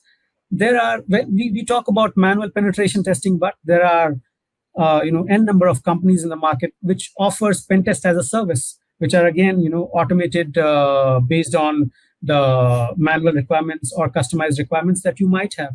So it is not as difficult as it was a few years back. Rather, it is becoming more prevalent, and it is becoming more easier for the teams to go ahead and automate. But again, the problem with the automation is the automation of any particular product or any particular process is only as good as the consultant or the human who is helping you, or the tool which is being built by the person who has built it. So it all depends on who has built it, who is deploying it, and how it is being administered, because these are all the things which will be done by somebody who is a human. So automation also is something which is dependent on human and how it is being handled. So you can automate, be it with respect to software composition analysis, which will give you right set of SBOMs, which will give the customers the perspective of whether your software packages which have gone into the product, whether they are right or not, whether they are vulnerable or not. If you are vulnerable, what is the what is the size of vulnerability that you have? What is the posture that you are falling into? And then you go to static analysis, dynamic analysis, penetration testing. Those all the things will give you vulnerabilities, or some of them in the design phase might give you threats. So all you need to do is you need to categorize them, you need to fix them, and then if you have enough automation, you have lesser time to fix it, or maybe lesser time to even identify that, and you finally optimize on both on the effort side of it, from identifying it and fixing it. If you do not have it in place in the right manner, then probably you end up being in the more adverse situations, I would say. Yeah, Laurie, sorry, Shiji. Yeah, I was just adding one more point to what Neeraj said right now. Yeah, Neeraj said about getting the software out of the gate, right? What happens when your software is out of the gate, right? Then you can also have specialized softwares like web application firewalls that are continuously monitoring traffic to find out if there are any threat vectors trying to penetrate your system. And that is also a pattern that I'm seeing nowadays, that people often integrate a WAF in front, and they try to fend off some attacks like denial of services or whatever it is, right? Just an addition to what Neeraj had said earlier. Laurie, I was just going to ask, how successful have you been with automation, trying to identify? You mentioned package managers and probably dependencies, but identifying. I've found it challenging with my customers identifying accurately copyright holders, for instance, and accurately identifying the licenses. It's inconsistent documentation in some of the components that are out there. Have you had any joy with automation? I think, tools are accelerators, automations are accelerators. And as Neeraj said, it really comes down to the human that's behind it. What is the human doing with the output? What is the human feeding into it? So I think, have we had success with the automation? Yes, but since these software bombs are legal records, I don't feel, me personally, I do not feel comfortable just doing an automation and not having the human factor in there. Technology and automation can only go so far, but really it's ultimately the human that says, yes, this is what it is, or no, this was improperly identified, it's actually something else. Just as the human's the one who's identifying that, the human is the one that's putting in the attributions and such like that the automation would look for and find. And if those aren't in there properly, you won't find those either. So I think no matter how much automation that you put in there, it really comes down to the quality of what the humans are putting in and what the humans are taking out of that. Indeed, yeah. It's hard to be perfect. So I just want to pick up something that Juju said about how do you, if you're starting from scratch with all the knowledge and we've got today and tools we've got today, but there's the systems out there that you've deployed to customers, legacy systems and solutions, which you're probably still maintaining to an extent. Do you go back to those legacy systems and try to improve them based on current knowledge and trends, or do you just maintain them as best you can? For instance, would you go back and look at the licenses in legacy systems and maybe reissue a license notice in an update? Several years before, we have, when the licensing was just catching up, we have done that, right? We've gone back and added attributions because we probably found that certain attributions were missing. We have added attributions and done that, but that was several years ago. But generally, as a matter of policy, what we do is we whenever there is a security vulnerability, all the versions that we currently support in the market, we kind of issue patches to them. We also encourage customers to continuously upgrade, right? Just like we are also consumers of software, right? Whenever somebody has a vulnerable package version or somebody has found a vulnerability, they issue an upgrade and we absorb that upgrade. And then, we issue our own upgrade. So we also expect our customers to do the same, right? Absorb the newer upgrades and work with it, right? So there is no way that, when you have a product that has been in existence for several years, there is always that one or two customers who have not really taken the care to upgrade, right? You can only carry them so far, right? But then once they have made the conscious decision of not upgrading because of whatever problems that they have, they're on their own, right? You can only carry the customers as far as you possibly can. Yeah, you can't force an upgrade, basically. You can't force an upgrade. Yeah. Laurie, how do you deal with legacy systems? So legacy software is a little bit a little bit harder because, and from a legal perspective on the SBOM, well, we do want to make sure that we have proper identification, and we have gone back and scanned and identified the open source in legacy software. You know, the question comes up, what if you are using a license that might be questionable? Do you go get attorney approval? Why would you get attorney approval for something that's already out the door?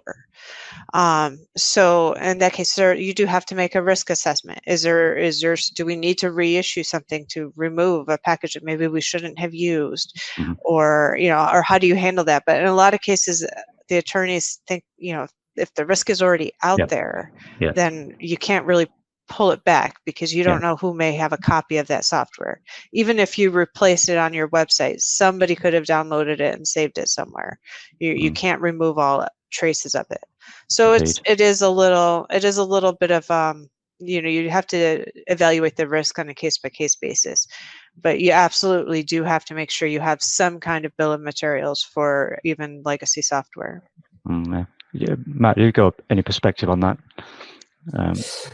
Yeah. So I think we're extremely fortunate that, you know, we've been around for about 6 years, and most of our product set has been in continuous development over that 6 years. So we don't really have any legacy software, certainly nothing that's not been touched in the past 12 months, for example.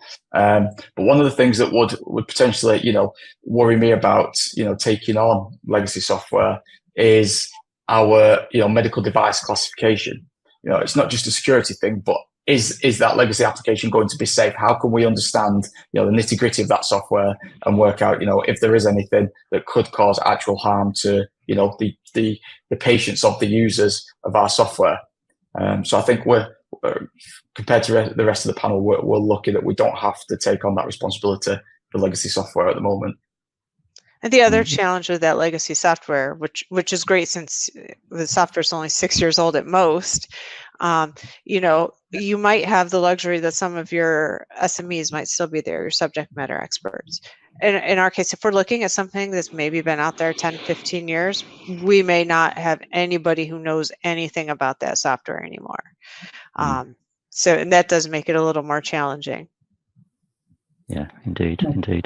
So we're getting close to our time. There's a question which somebody asked, and I think Laurie's kind of touched on this. The question is, there are some solutions coming to market which allow for signing of SBOMs as part of the pipeline running. So when you build the code, you can sign an SBOM. I think Laurie's made her views clear on that. You can't fully trust an automated SBOM. But what's your position on the signing of SBOMs? It's one thing producing SBOM, but SBOM attestation and signing it off so that if there is an issue, they come back to you and you've signed something. I guess the question is who's signing that? Is it the individual? Is it the company? You know. And it's hard because you can't, no matter how diligent you are, you cannot be 100% certain that you will never ever make a mistake. There's got to be some level of best effort, due diligence. You know, there's nobody in this world that's perfect at anything. So what would happen if you signed this SBOM and you found that there was a mistake? Now, are you legally liable even if you show that you tried your best and you did have good processes in place? You know, what kind of, what's the liability there? Indeed. Neeraj or Shiju, in Revenera, I take it you wouldn't trust an automated SBOM, or an automated SBOM would just be part of building an SBOM? See, the automated SBOMs are certainly a good place to start with, right? When you are building out a big piece of software or even a microservice, right? What we would do is let the automated SBOMs run, let them compile a list, and then, also compare with whatever list that we think it is and identify differences and augment it, right? So So SBOMs, maybe, when we are compiling our own list, we would have, left out something, right? Maybe that automated SBOMs, goes into those corners that we've forgotten and brings out that those references. And when we look at those references and we get into, oh, we missed this out. Did we go and do we need to investigate more on that, right? Did we miss out something? So an automated SBOM helps us get started, but we kind of build on top of that. But for really small projects, right, an automated SBOM might just discover everything, right? Which is software which is sitting, which is using standard kind of package managers like Maven or anything, and which is pretty small, which is just in a single repo. An automated SBOM might just be enough, right? So that's my personal take, Yeah. I mean, Martin, what Gigi is talking about, I completely agree with that. If we look at the automated SBOMs, it comes with its own implications like false positives.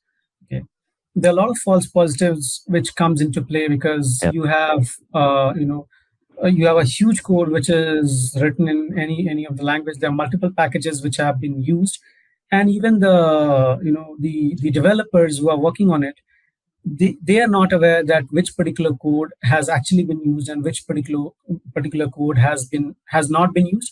They have either been disabled, but they are still sitting in the system, not being used, but they are still within the code and they are being reported as part of the entire SBOM, and which makes the purpose of SBOM completely futile if that goes in the hands of the customer who is looking for a correct information. So that's why the audit of the SBOM is very important, even if it is an automated SBOM. And the audit of the SBOM is not really going to be an automated task. Rather, it is going to be a manual task wherein somebody who knows it, they will be with you and they will audit that and find out whether it's a false positive or not. Give a right question. So I think that answers the question that we had in the chat. Unfortunately, we've run out of time. So first of all, it's a fascinating discussion. We could have gone on much longer. I'd like to thank panelists, Matt, Dr. Paul, who had to drop off, Juju, Neeraj, and Laurie. It's a fascinating discussion. It was great to be chatting with you. And to our audience, I'd like to close out today's event, thanking you for your attendance, and hopefully you attended the other sessions as well. There is a handout section in the panel of your interface. So there's complimentary documentation you can download, and hopefully on behalf of Revenue and myself, we'll see you at future open source exchanges. So I wish you the best for the rest of your day.